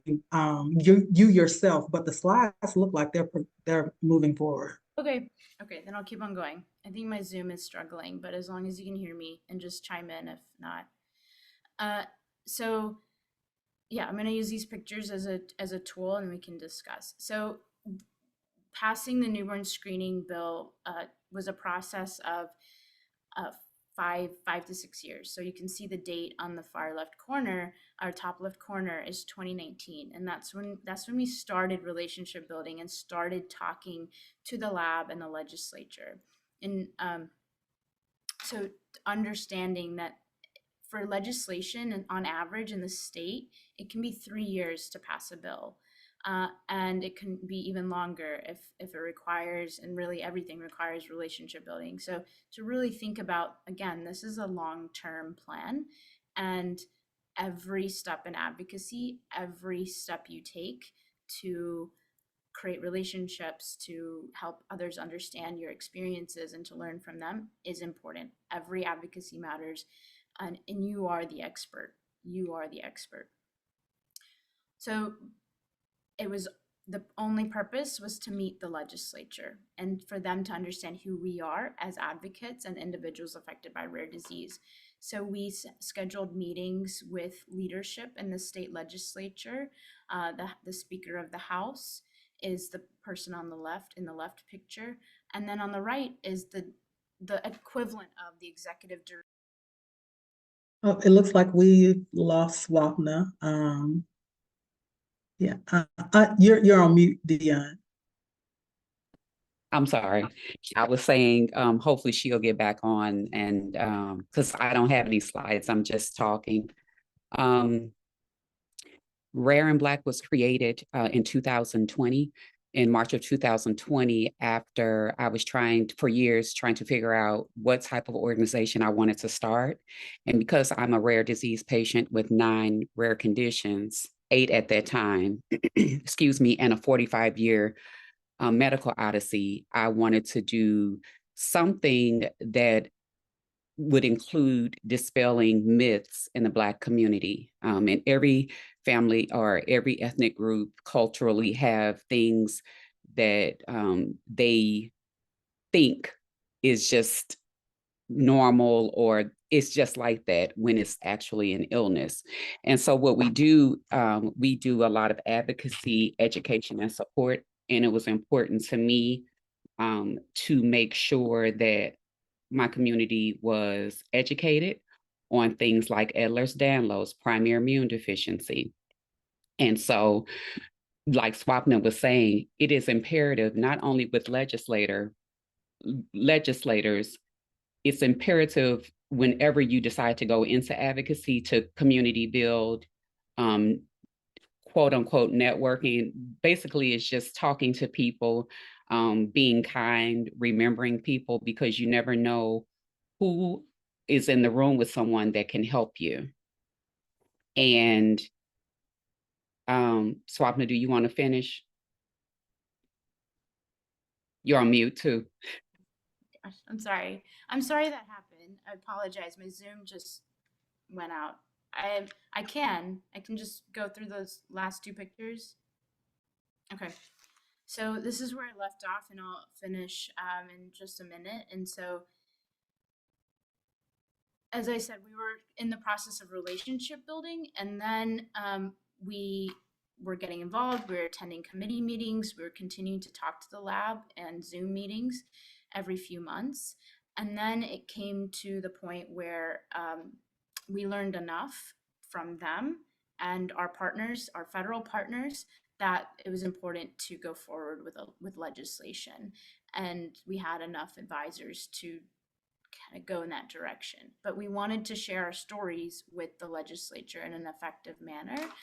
So we hosted a legislative breakfast, which was an opportunity to meet our partners and our leaders where they are, which is an effective way to share your story for change. And we created a 1-pager, which helped dispel the facts. So we didn't have to focus on that, but we could focus on the true impact newborn screening has on our personal lives. And then we were able to partner with the department. The department, to our surprise, came to us and said, we want to work together with you to write legislation. After a up and down process with them of possibly not being able to push legislation. That's what I mean by the action may evolve. You may have one intention at the beginning, and that may not be the right action step. So over time, we were able to move forward with legislation, but we wanted to do it with our partners. And then this is the next legislative breakfast where we are speaking more about our stories. We had more families share the personal impact of newborn screening on their lives and how it affects their children's ability to walk, talk, and run, and the impact on school and treatments. And then we introduced it and went through committees. And today we've passed and signed it with no nays. So this is our contact information, and I look forward to the discussion. Okay, I left off with the importance of relationship, including not just legislatively, but corporately, and the education. So Rare and Black has been involved in several initiatives. And what we strive to do is to create actionable and sustainable programming, both within the medical community and the community at large, to educate them about illnesses, treatment, and the mental health piece. And so year before last, I was invited to speak to a group of biopharma people. I think the membership is over 1,000. And there were hundreds of people on this call. And after that call, a woman contacted me on LinkedIn, and she was like, "We really want to do some work with you." And I got several phone calls like that. And one of the interactions that I had going back and forth with someone is that we created a program for HBCU colleges and universities, historically Black colleges and universities. The pilot was based in DC, and we're going to be spreading awareness of narcolepsy in college students, because in the Black community, from what I've been told by a lot of neurologists, is that it's a stigma if your child has been diagnosed as a child as narcolepsy, and also sometimes parents don't recognize narcolepsy in their children. It presents itself differently in children than adults. And I was thinking, what better way to be able to raise awareness around sleep hygiene and narcolepsy is when they're in college. And so Harmony Biosciences is our partners in that. They're sponsoring that initiative. We have the 5 HBCUs in the Washington, D.C., Baltimore area, and 1 here in St. Louis. And hopefully it'll grow to all of them.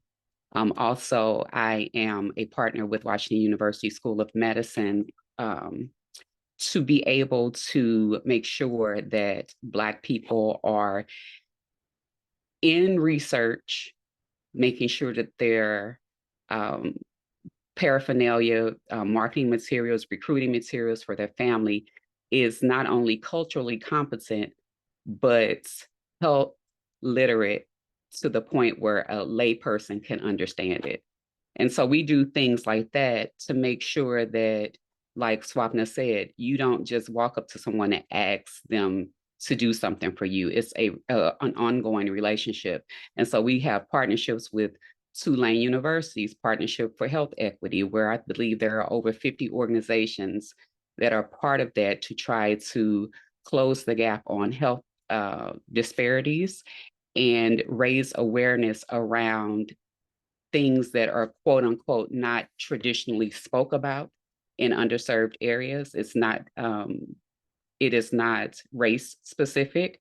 It is more of a socioeconomical and detrimental social determinants of health issue. And so that is paramount for us to be able, for me as a leader, to make sure that people are not 45 years old before they get diagnosed with something that they were born with. And then we also are, Swapna talked about the state government. We are involved in local, state, and federal, but locally, specifically here in St. Louis, being able to be a line item with the city of St. Louis, and I'm working with on St. Louis County to be able to raise more awareness around what newborn screening is, how it impacts you, and how it can help, making sure that that is as normal for new parents to understand what it is and what to expect. Just like most pregnant women experience the diabetes test or the glucose screening during pregnancy, we want people to know that this is what's happening with the baby and how it can help you as a family so you don't get missed in screening, or you can be more proactive in your health, asking them about it in the hospital so that they could be able to talk to you about that. And we're involved in a couple of other things. I'm trying to think, and they're not set in stone yet, so I can't really speak because we haven't signed a contract, but we're trying to use the resources that we've been handed based on the need of different communities. Like in Louisiana, we're trying to work with people with food insecurities to be able to help them with Ewing sarcoma patients in the New Orleans area. And so excuse me, those type of programmings are important, not just in the rare disease space, but when you have multiple illnesses, it's a holistic approach to health, the way that you eat, if you can exercise, and also if your mental health is optimal. So that's what Rare and Black does. And hopefully we'll be able to impact more people in the coming years. All right, good stuff. So I am going to pull out some questions that we got and present them to you guys. And then we'll just have like just a discussion for the next 15 minutes or so. One of the very first questions, I think it really speaks to that community building that you both talked about and the relationship building, the networking piece. And it's asking, like, how do you start building those relationships? You know, do you start with legislators and academic institutions that you already have relationships with, or do you just cold call or cold email to try to get interest in the work that you're doing? And I think you both actually could speak to that. Swap, now I'll start with you. Okay, yeah. I think it's a little bit of both. So the so I'm a firm believer of work with what you have, and that's kind of one of the core characteristics of Alabama Rare, in the sense of working with the partners that we do have in this state and celebrating what we do have in Alabama, and then working together to move the needle forward. And so working with the connections that you have, really maximizing your own network, and you'd be surprised how helpful your own network can be in that regard. And a lot of the connections that we made in terms of academic centers, legislators, the Department of Health, came from a previous connection that I already had, and then a little bit of risky ambition and taking a leap of faith and some cold emailing, or just popping up at somebody's desk. I may or may not have done that. Again, right, own it, and just and you fake it until you make it. And I, to be really honest, I think a lot of us, the story that you have, the passion that you have, is quite powerful. I think you'll realize that. You may not know all the details or remember all the things on that fact sheet, and that's okay. But for somebody to see your persistence, your perseverance, your passion is quite change-worthy in itself, and really come as you are. It's a combination of pushing and pulling, with context.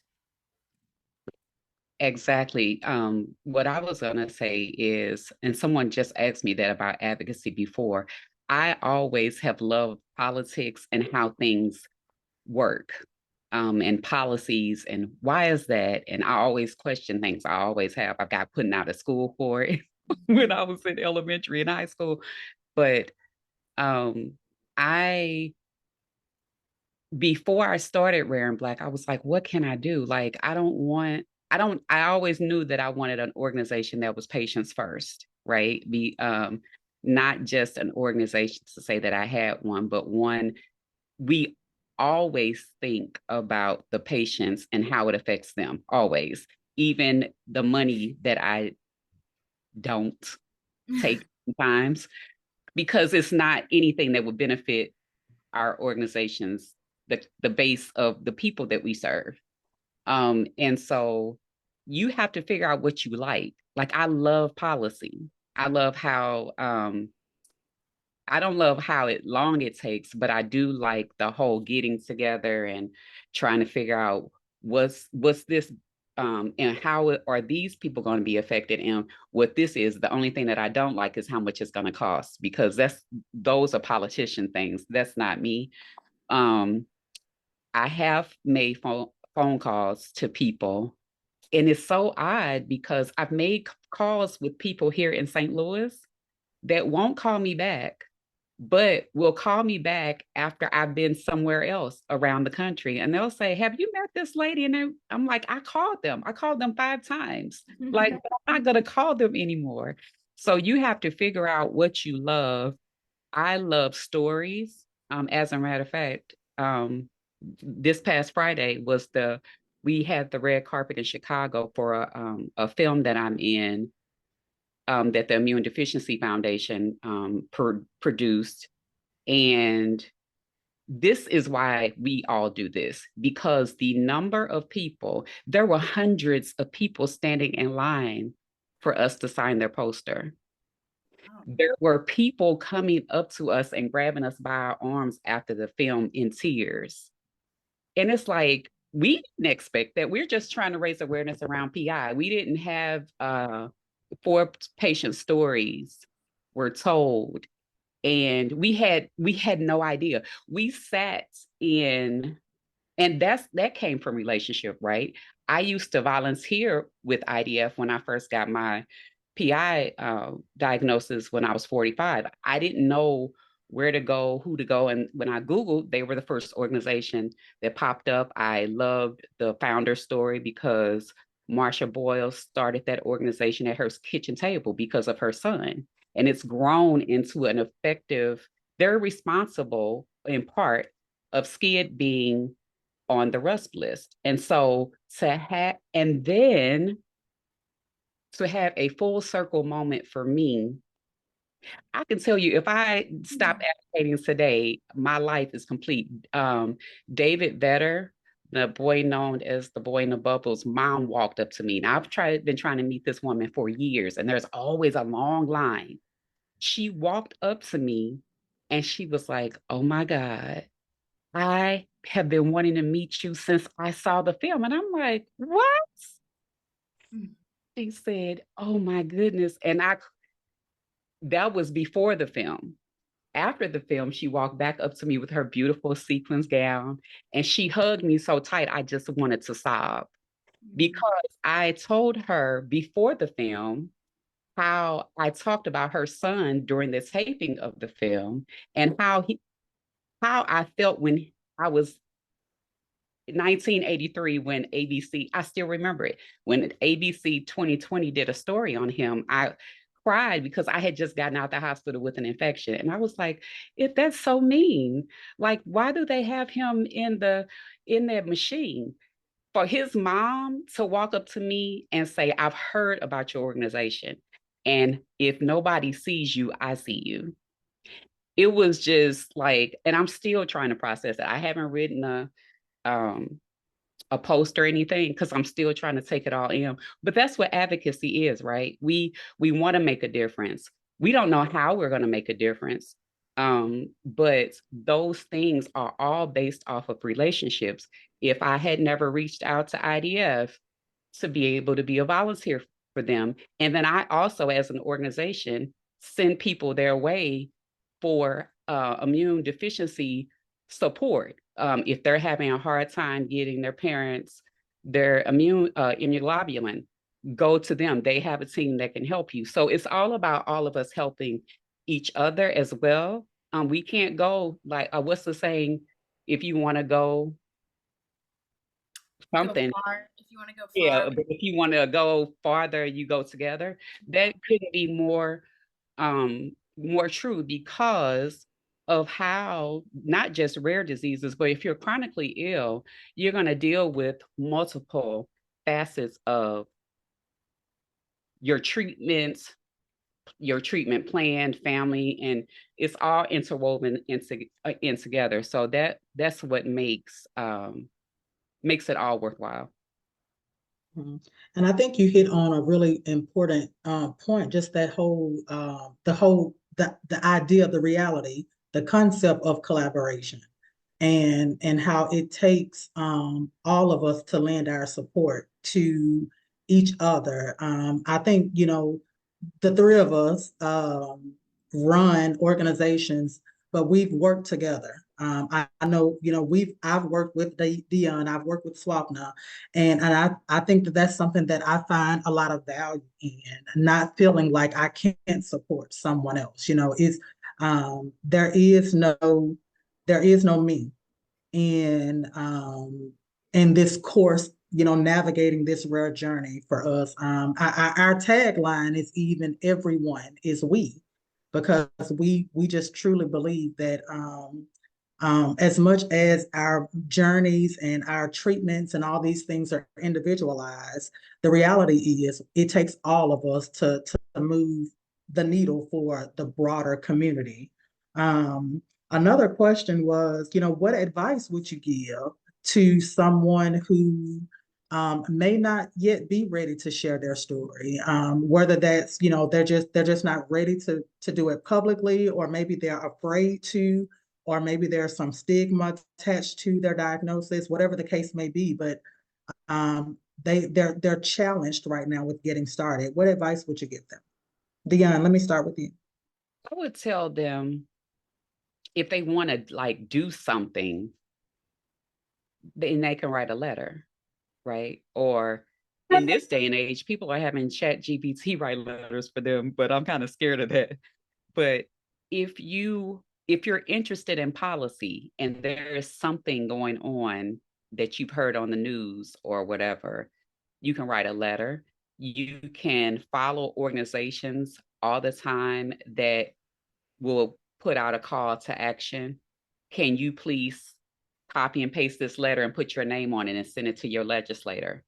You don't have to necessarily interact with people. Like, everybody doesn't want to be walking and talking to people. And then some people, what I learned, I've always known it, but to have people actually walk up to you and tell them how everybody doesn't have support, right? Or or they have a spouse or a mom that negates what's wrong with them, and they feel like it would be wrong of them to share their own story because of how it affects the family and not them. So I would tell them, find what you like. If you like writing letters, do that. If you also have the funds, monetarily support a smaller organization that you can see what they're doing effectively, because organizations don't run alone. They need fiscal um, resources to be able to move any type of thing forward. And the last thing that I was going to say, if you could not write letters, but like write in a journal how you're feeling, and that may write it and date it, and do that consistently until, if it's in your heart's desire to share, once you start writing your story, it'll get easier and easier for you to be able to tell it to somebody. And then you can go back and read what you have written and maybe do a synopsis of it. Or, if you want to eventually speak or go to a fly-in with an organization or something, at least you can practice what you're going to say by yourself, and the only person that you're holding accountable is yourself. That's great advice. I would add that really there's a role for every advocate, and there's the horse and pony show, which is another level of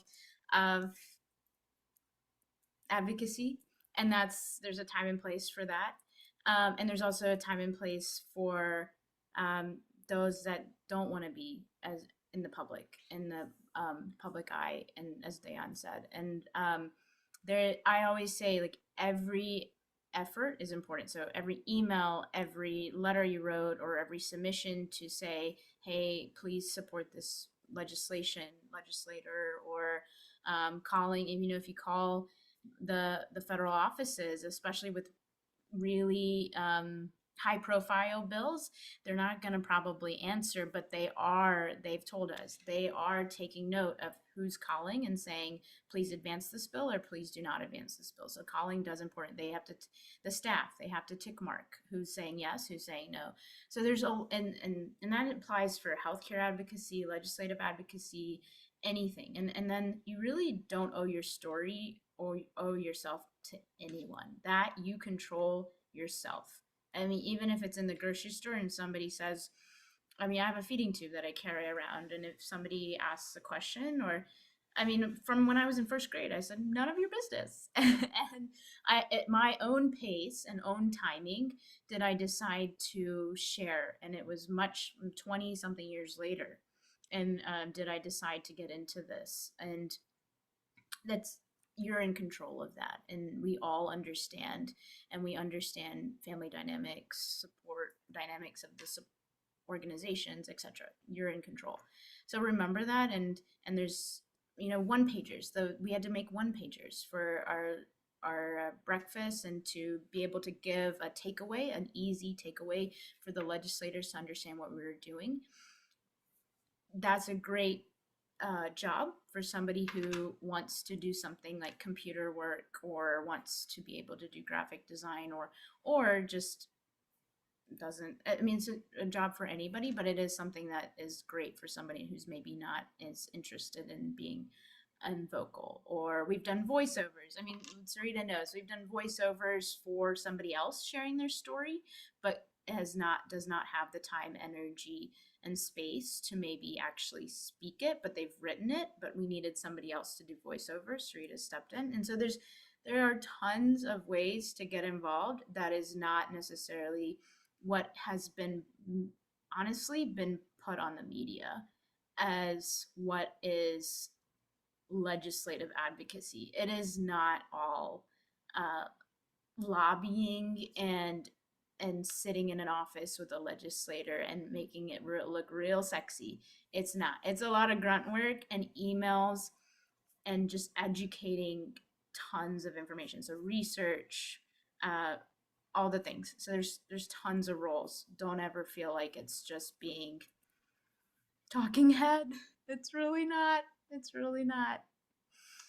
I would I love think that people in my corner that don't want to be talking heads and can send emails for the rest of the time. Yeah, and I think it's so important to highlight that there are so many different ways that you can advocate, and that you're in charge of what that looks like for you. You can totally be behind the scene, or you can be in the forefront. And so I think it's important to highlight. We have two final questions, one for you, Swapna, one for you, Diane. Swapna, your question is, how impactful do you believe Zachary's story was to getting legislative sponsorship and buy-in to the bill that we passed back in May?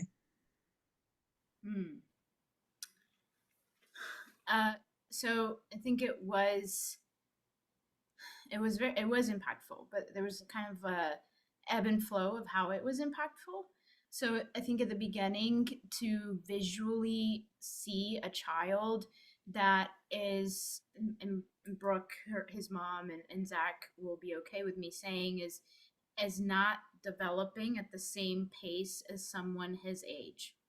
And to see that as at a young, you know, he was 10 when we first went to the legislature, and to see his interest. And now Zach at the time was probably not able to articulate as much of how a newborn screening test that was done at his birth is impacting him. But for Brooke to articulate that, and then to see Zach, and then to know that his siblings are also affected, was impactful to get the stories, I mean, to get the conversation started. And then it honestly, that's where it came to a lot of background work, a lot of meeting with leadership, talking to them about the nuts and bolts, and not as much of sharing patient and family stories, but really understanding what are the dynamics, what are your motives from when it comes, what are the pressures and the factors that you guys are dealing with, where are the losses on the money, or you have staff, like all these other things. And then it came up to be important again when it was, we needed to educate the legislature at mass, because we needed them to vote on a bill, or we needed them to understand what is this issue. We actually needed a leadership. We needed a leader. We needed a sponsor. We needed somebody to champion and say, I will run this bill for you. And that's where Zach's story and other people's stories came in. Again, the visual of seeing someone who is not necessarily maybe an average 15-year-old, and the impact that one test can have on the long term, and then having parents speak about their own children who are trait dependent, non-mobile, non-ambulatory, non-verbal, all because they didn't get a test at birth. And so that's when we got that champion, that representative that you may have seen in the photos, that he came up to us and said, I want to do this for you. And I don't think that would have happened if we didn't, really be very blatant with, I'm going to say it, blatant with our stories. And sometimes, but again, the timing is important. There's context to this. Storytelling is incredible, but context and timing and there is some strategy. Yeah. Yeah, I think that's, so important. Dion, your question in our last few minutes is, having worked with Rare and Black and you on, and just so many different areas, I know that you have a hyper focus on making sure Black communities, have access to education and resources and all the stuff. But I also know that you work with the greater good, for a lot of your work. Why was it so important for you to work with academic institutions and HBCUs? Why was there a targeted focus there, to make sure they had the opportunity to participate in the work that you're driving forward right now? Academics, collegiate academics is paramount to me because that's where the doctors get their training, right? They've all got to go to undergrad for whatever major that they have, and they have to go to medical school. And the thought process was, if they love learning, then they'll learning everything, right? Teaching them empathy and cultural competency and trauma-informed care. That is so important to me. HBCUs, not necessarily for the medical training, but hopefully we'll expand. But HBCUs, that's where the best and brightest minds can go.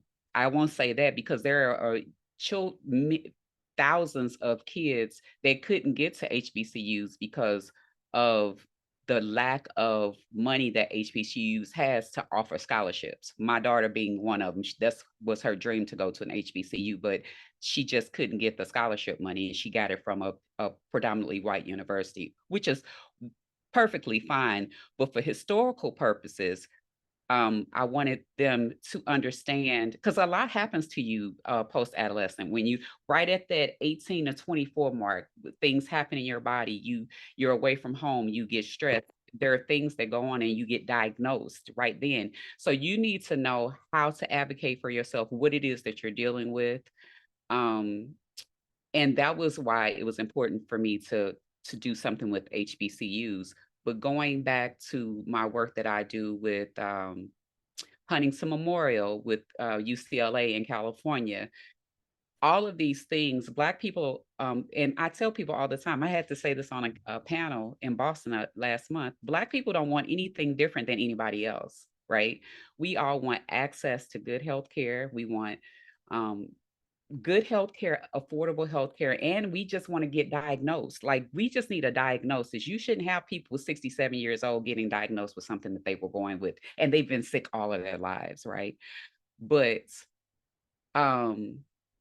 making people understand that is so hard, and I don't understand why. And you all know, I'm not anti anything, but we have a specific history in this country that others just don't. Even the indigenous people, they have separate problems.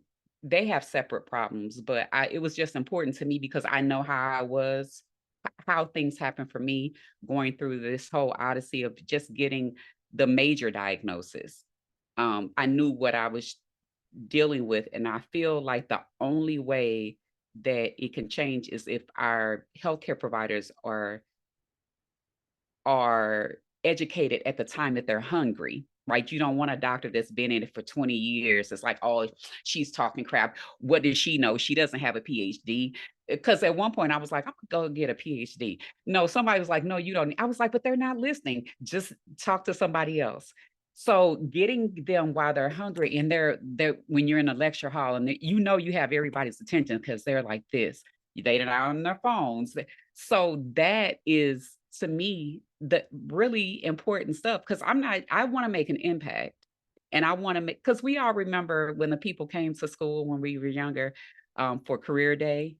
Oh, she does such and such and such and such. College students remember that kind of stuff too. And so even if they go out into clinic and they remember, this lady came and talked to us and said her temperature never gets up to 98.1. And she had all this other stuff. Maybe this patient, that's what they're experiencing too. That's why I did that.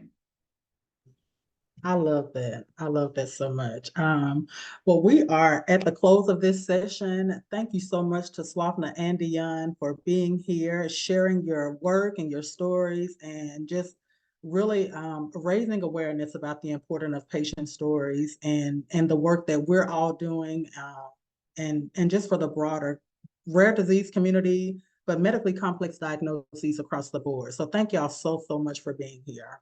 Thanks for having me. Mhm. Thank All you. right, guys, so we are at our final session, session number 4. And session 4, we're going to be talking about pioneering breakthroughs in trisomy 18 research. So this session will talk about, we'll delve into recent publications and the insights they bring to the molecular underpinnings of trisomy 18 specifically. And we will challenge the historical view of the trisomy 18 diagnosis. Leading this session is Helen Hernandez, who is a research scientist with Cal Research Initiatives. So Helen, I'll turn it over to you. Thank you so much, Sarita, for having me. And thank you for the sessions that came before. I've been hanging on to every word and really appreciate really the content so far today. So I guess to try to tie it together with some of what's already been presented, I guess I want to say that the scientific literature is a collection of stories. So the advocates tell their stories and try to get people to understand what's going on in a particular person's life, and the scientists tell their stories through publishing papers. And so I'm going to take you today through on a trek through trisomy 18 science and some of those papers that have been published that represent not just a story, but also several authors behind each story. And so it's really exciting to know that even though sometimes people think that there's not a lot of research going on, sometimes there's a lot more than you might realize happening in your rare disease. And trisomy 18 is no exception. If you go onto PubMed, there are around 3,000 papers that have been published in the last few decades, and each one of those tells a story. And I love going through and reading literature and trying to pull out the insights from these stories and think through how they can benefit a patient population. So before I try to do a little bit of that, I'm going to walk through some basic biology. Up here we have a human being. And this human being is made up of lots of cells, and these cells have nuclei in the center, and inside the cells are these things called chromosomes. And so we have 22 chromosomes and then the sex chromosomes, and chromosomes themselves are made up of tightly bundled DNA strands. And so DNA is what we refer to as the building blocks of human biology, and DNA is transcribed into RNA, and then RNA is translated into proteins, and proteins are what make our bodies function the way that they do. So there's a lot to be grateful for in this amazing process of human biology. And when we think about trisomy 18, we have a little extra to be grateful for. We have an extra chromosome here, chromosome 18, where euploid is the term for when there's only when there's the two chromosomes. So in the euploid scenario, there are two chromosomes, and in the trisomy scenario, there's this third extra chromosome. And so we come over here to this chart where I'm showing that there are protein coding genes on the y-axis. And when you come over here to human chromosome 18, which is responsible for Edwards syndrome, there are 269 protein coding genes on chromosome 18. And so then you'd get one copy from your mom, one copy from your dad, and then in trisomy 18, you have this extra copy. So what that meant to me, and I think historically, there was this understanding that there were 269 protein coding genes that have extra in an extra amount of all of those genes in the trisomy 18 case. And what is interesting to me is that there's this process, right, of DNA to RNA to proteins. And the question that I am about to share with you is how much of these 269 protein coding genes are actually transcribed to the extent that you would suspect based on the numbers that we have here. And the answer to that question is actually much lower than expected. So here we have this, 3/2 is our 1.5 relative expression value. And we're comparing trisomy 18 samples to the euploid scenario, where the euploid scenario is right down here at 1. And the hypothetical expression levels are up here at 1.5, but the actual value is much lower. So this was something that was discovered in 2007.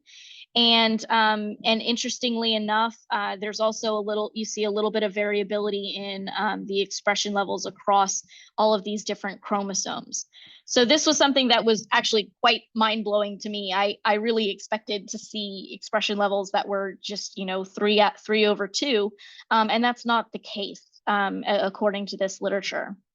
So I want to share that there have been other studies that take a deeper look. So this was a study that looked at 5 samples of cells from trisomy 18 cases and compared them to controls. And they found 251 differentially expressed genes. So genes that were either higher or lower than control cases. And interestingly enough, only 2.8% of those were found on chromosome 18.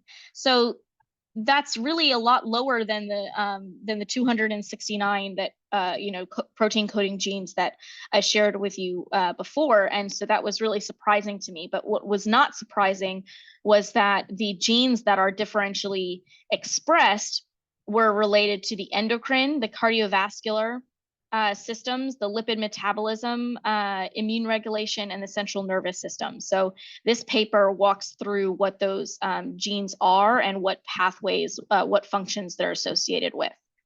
So we could probably have spent this entire 30 minutes just digging through this paper and what they learned. And so we're going to go on to another paper where they looked at they tried to answer the very same question of, okay, we have these trisomy 18 samples and then control samples, and what are the genes that are differentially expressed? And they also found around 200 and change that were differentially expressed, but only 7 genes were found from chromosome 18 that were either higher or lower. And piezo2 is an example of one that was actually more lowly expressed in trisomy 18 compared to control cases. And these genes that were found, this list of genes was selected based on their associations with skeletal and heart defects. and to try to understand the molecular underpinnings of the trisomy 18 clinical picture.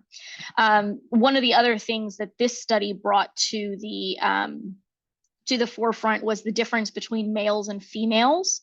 And so what is known in the literature is that the male cases of trisomy 18 are much more severe than the female cases.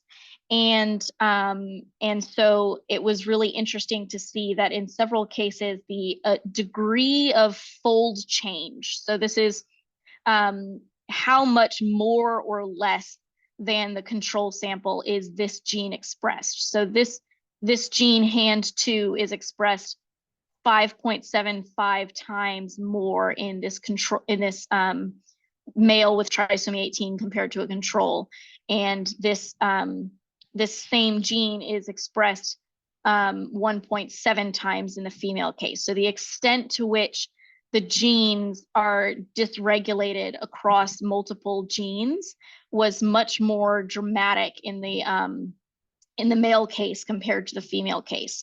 So that's a potential reason why the females have a less severe situation in terms of survival and severity of the clinical course.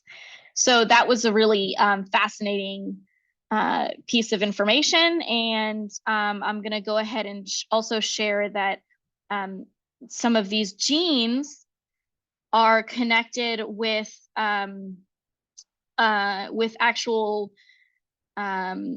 phenotypes that are specific to so for example, HAND2 has to do with neurogenesis, and a lot of these other genes have to do, I know that I said in the previous slide that they have to do with the skeletal function, but I guess what I want to clarify and shed light on is that there's information out there about the specifics.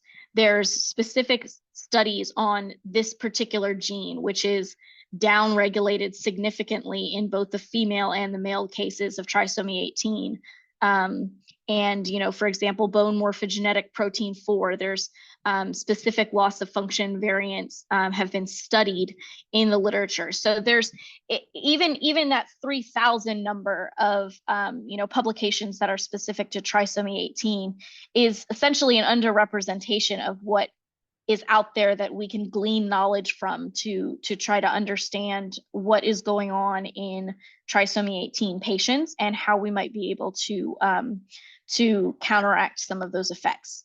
So in another example here is TBX4, which was downregulated to the extent of negative 1,000 fold change in males. And there's actually an organization for TBX4 people that are affected by variants on the TBX4 gene.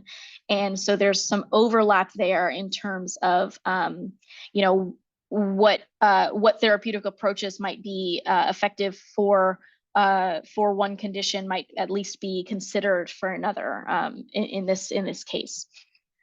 So I like looking for commonalities there across different disease spaces, but I just wanted to share all of this to let you know that there's often a lot more research that's happening for a particular rare disease than you may realize. And that is the case, especially for people that have this understanding of clinical research being the only type of research. There's a lot more that happens out there in the whole research landscape. And so, between clinical research and preclinical research, there's and in industrial research, there's often a lot that we can go read about and learn about, and hopefully that can impact quality of life, that ultimately the insights that come from these deep scientific studies can really translate to quality of life. So specific to trisomy 18, there's the third chromosome in trisomy 18 does not mean that 1.5 times the chromosome 18 genes that they're expressed to that extent. It does not mean that, and that's actually not what we see, which is fascinating, and I think disrupts the historical, or at least my historical understanding of how the biology works. Similarly, genes that are dysregulated across other chromosomes, not just chromosome 18.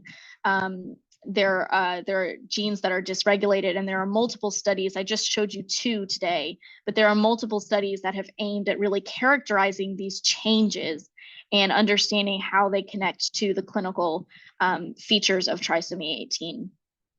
That last paper that I shared with you showed that the changes in males, both specific genetic changes, specific changes of a gene, and also like across the genes that were dysregulated, were more dramatic in the males than in the females, and that aligns with our observations about the clinical features in males versus females that we have in the literature.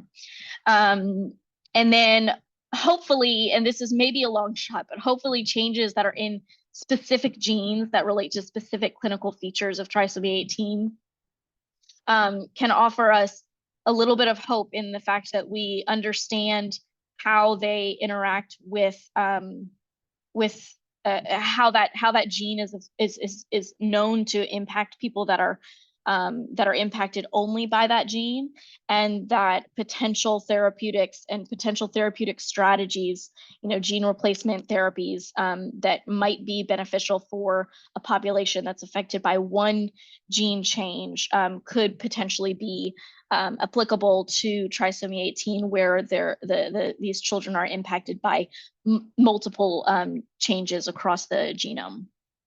So with that, I'll go ahead and stop and see if we can have some healthy discussion on all of this science.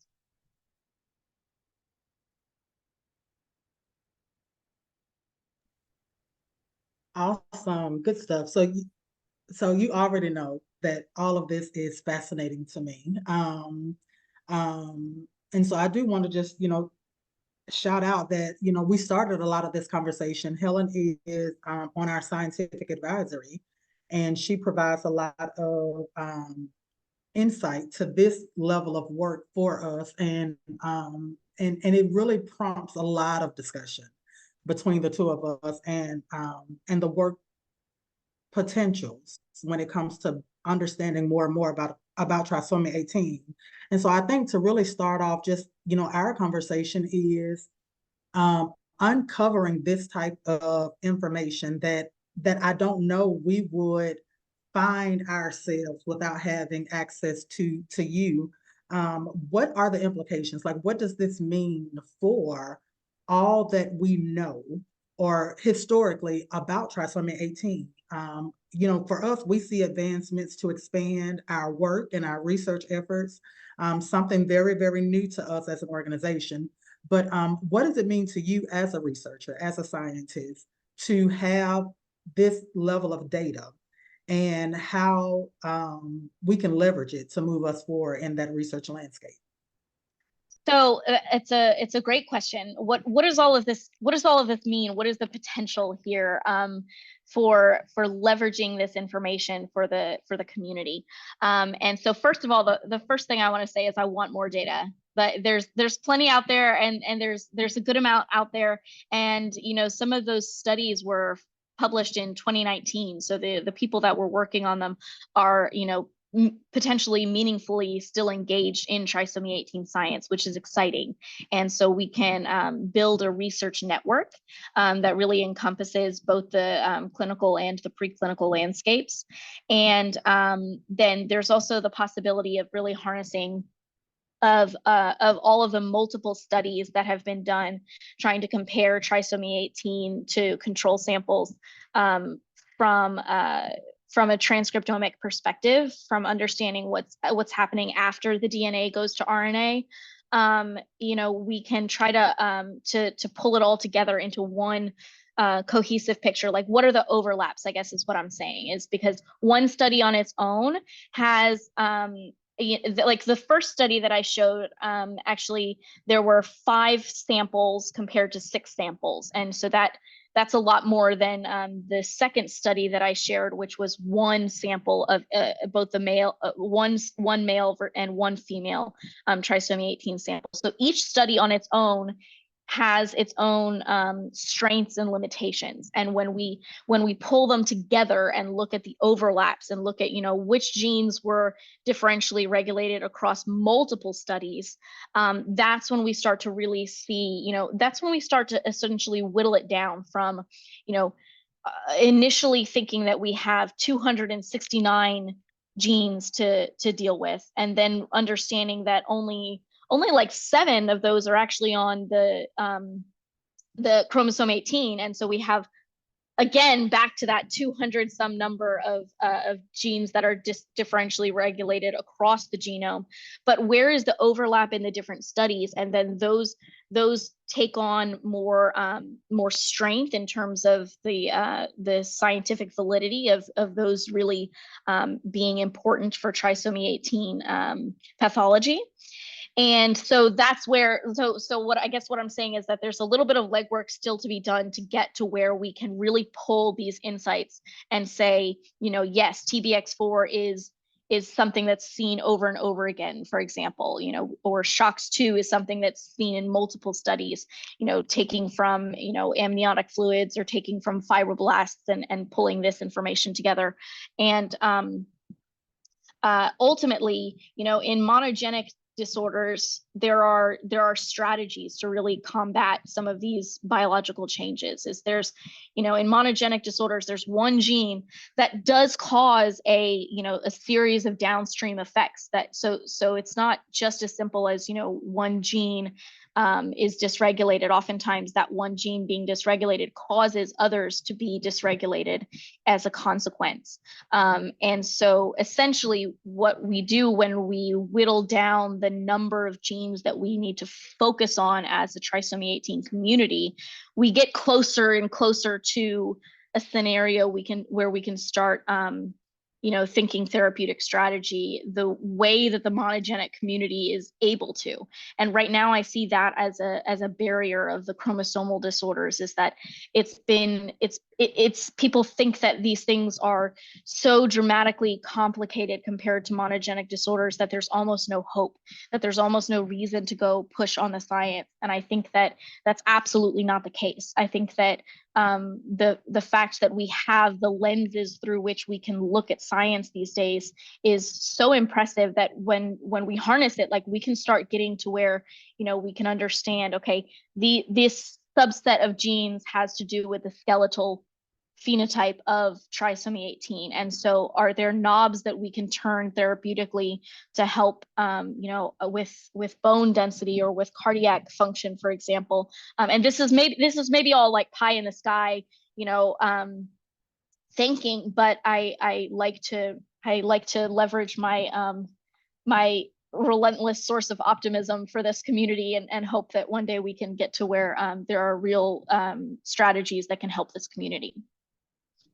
And, you know, and I am a pie in the sky reacher. So and that's what makes us such a great dynamic duo.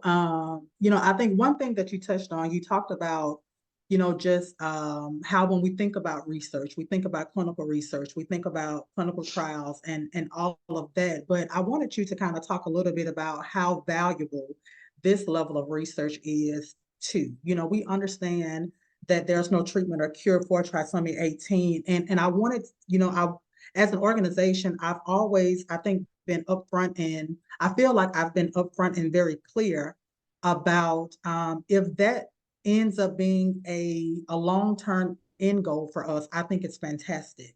But I think getting started is really about understanding the full scope of trisomy 18 and what it does to the infant body.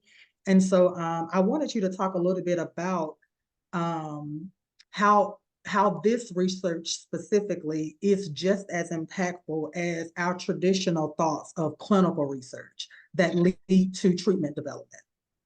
I think I can't overstate how important this type of research is. And so, you know, shout out to all the authors that I referenced today and the authors that they referenced, because, you know, we're building on a foundation of science that's gone back for decades. And, you know, it's what precedes oftentimes the most oftentimes the clinical realm is this preclinical research. It's understanding what's happening at a cellular level, and understanding what's happening at the transcriptomic level, and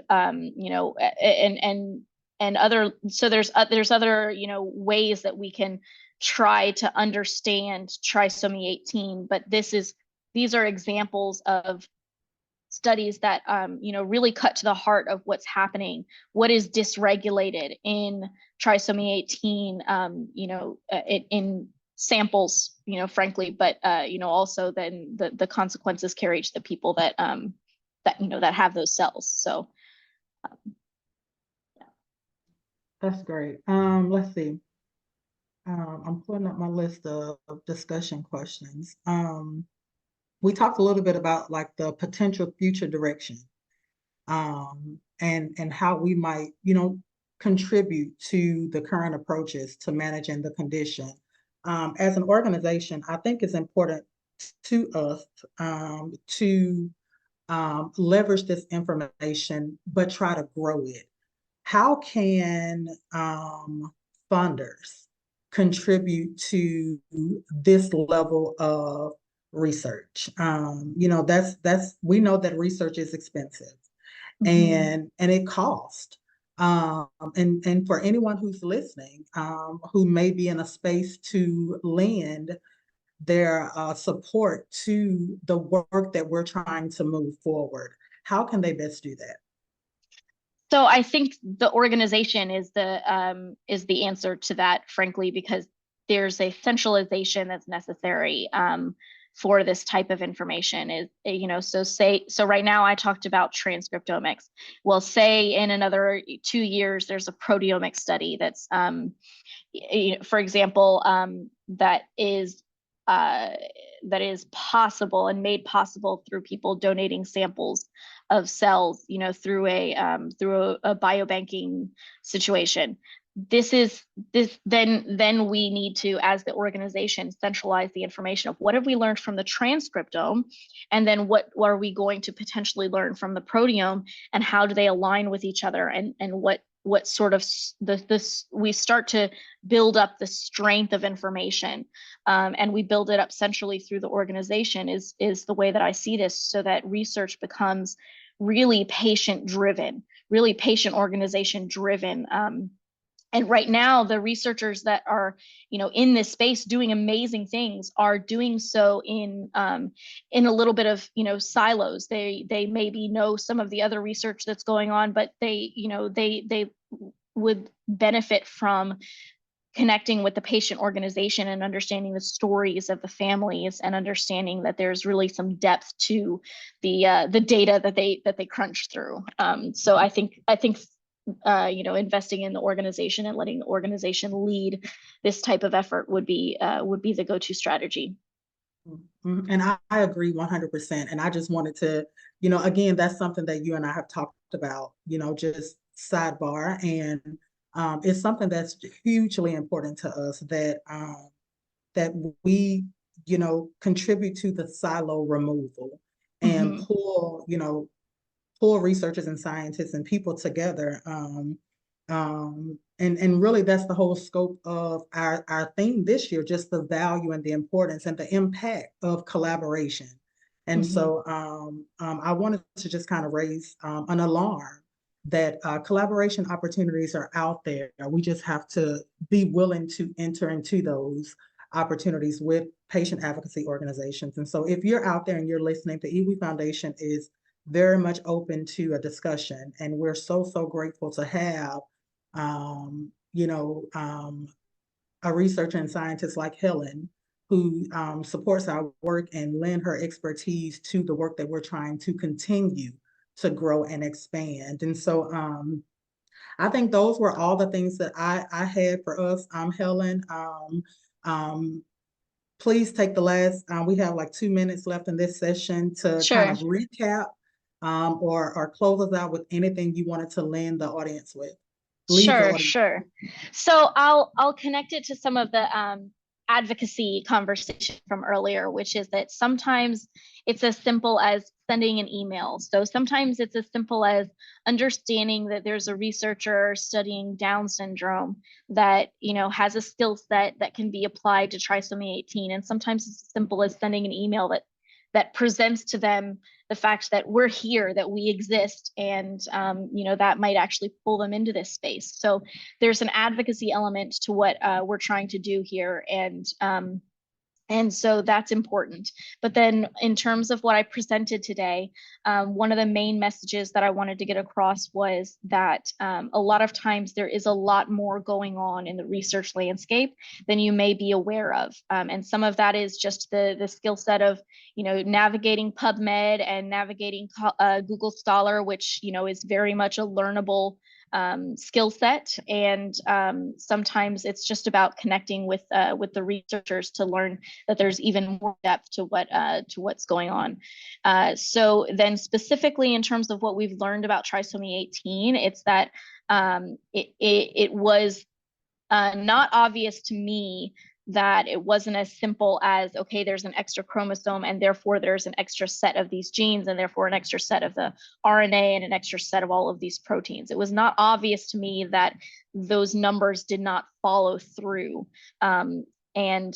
So what we learned from the literature is that it's, you know, yes, there is overexpression of genes on chromosome 18, but it is not to the extent that I was, you know, anticipating in terms of all of the protein coding genes being overexpressed. And in fact, you know, maybe some knob has been turned to where there are some that are down-regulated, which is another, you know, interesting, piece of this puzzle. And the other takeaway from the science side of things was that there was the difference observed in the males compared to the females that aligned with our clinical understanding of the trisomy 18 clinical presentation in males versus females. So all of this to say that hopefully some of this deep, exciting science can really translate to building a research network and building out, you know, the science and the landscape for trisomy 18. I really have a lot of hope, and so I'm always here to lend you that. And I appreciate it so much. All right, guys, so that is the close of session 4. Thank you again to Helen for being a part of this session and leading this conversation about the research that's happening and how we can move forward in that space. Remember, if you express interest in the continuing education credits that come along with this webinar, just keep an eye out on your inbox. We will send those to you. If the EWE Foundation can support you in any way, please don't hesitate to reach out to us. You can find us at theewefoundation.org. I will give you back 8 minutes of your day. Thank you so much for being here. Until the next one. See ya. Bye-bye, guys. Thank you so much for being here.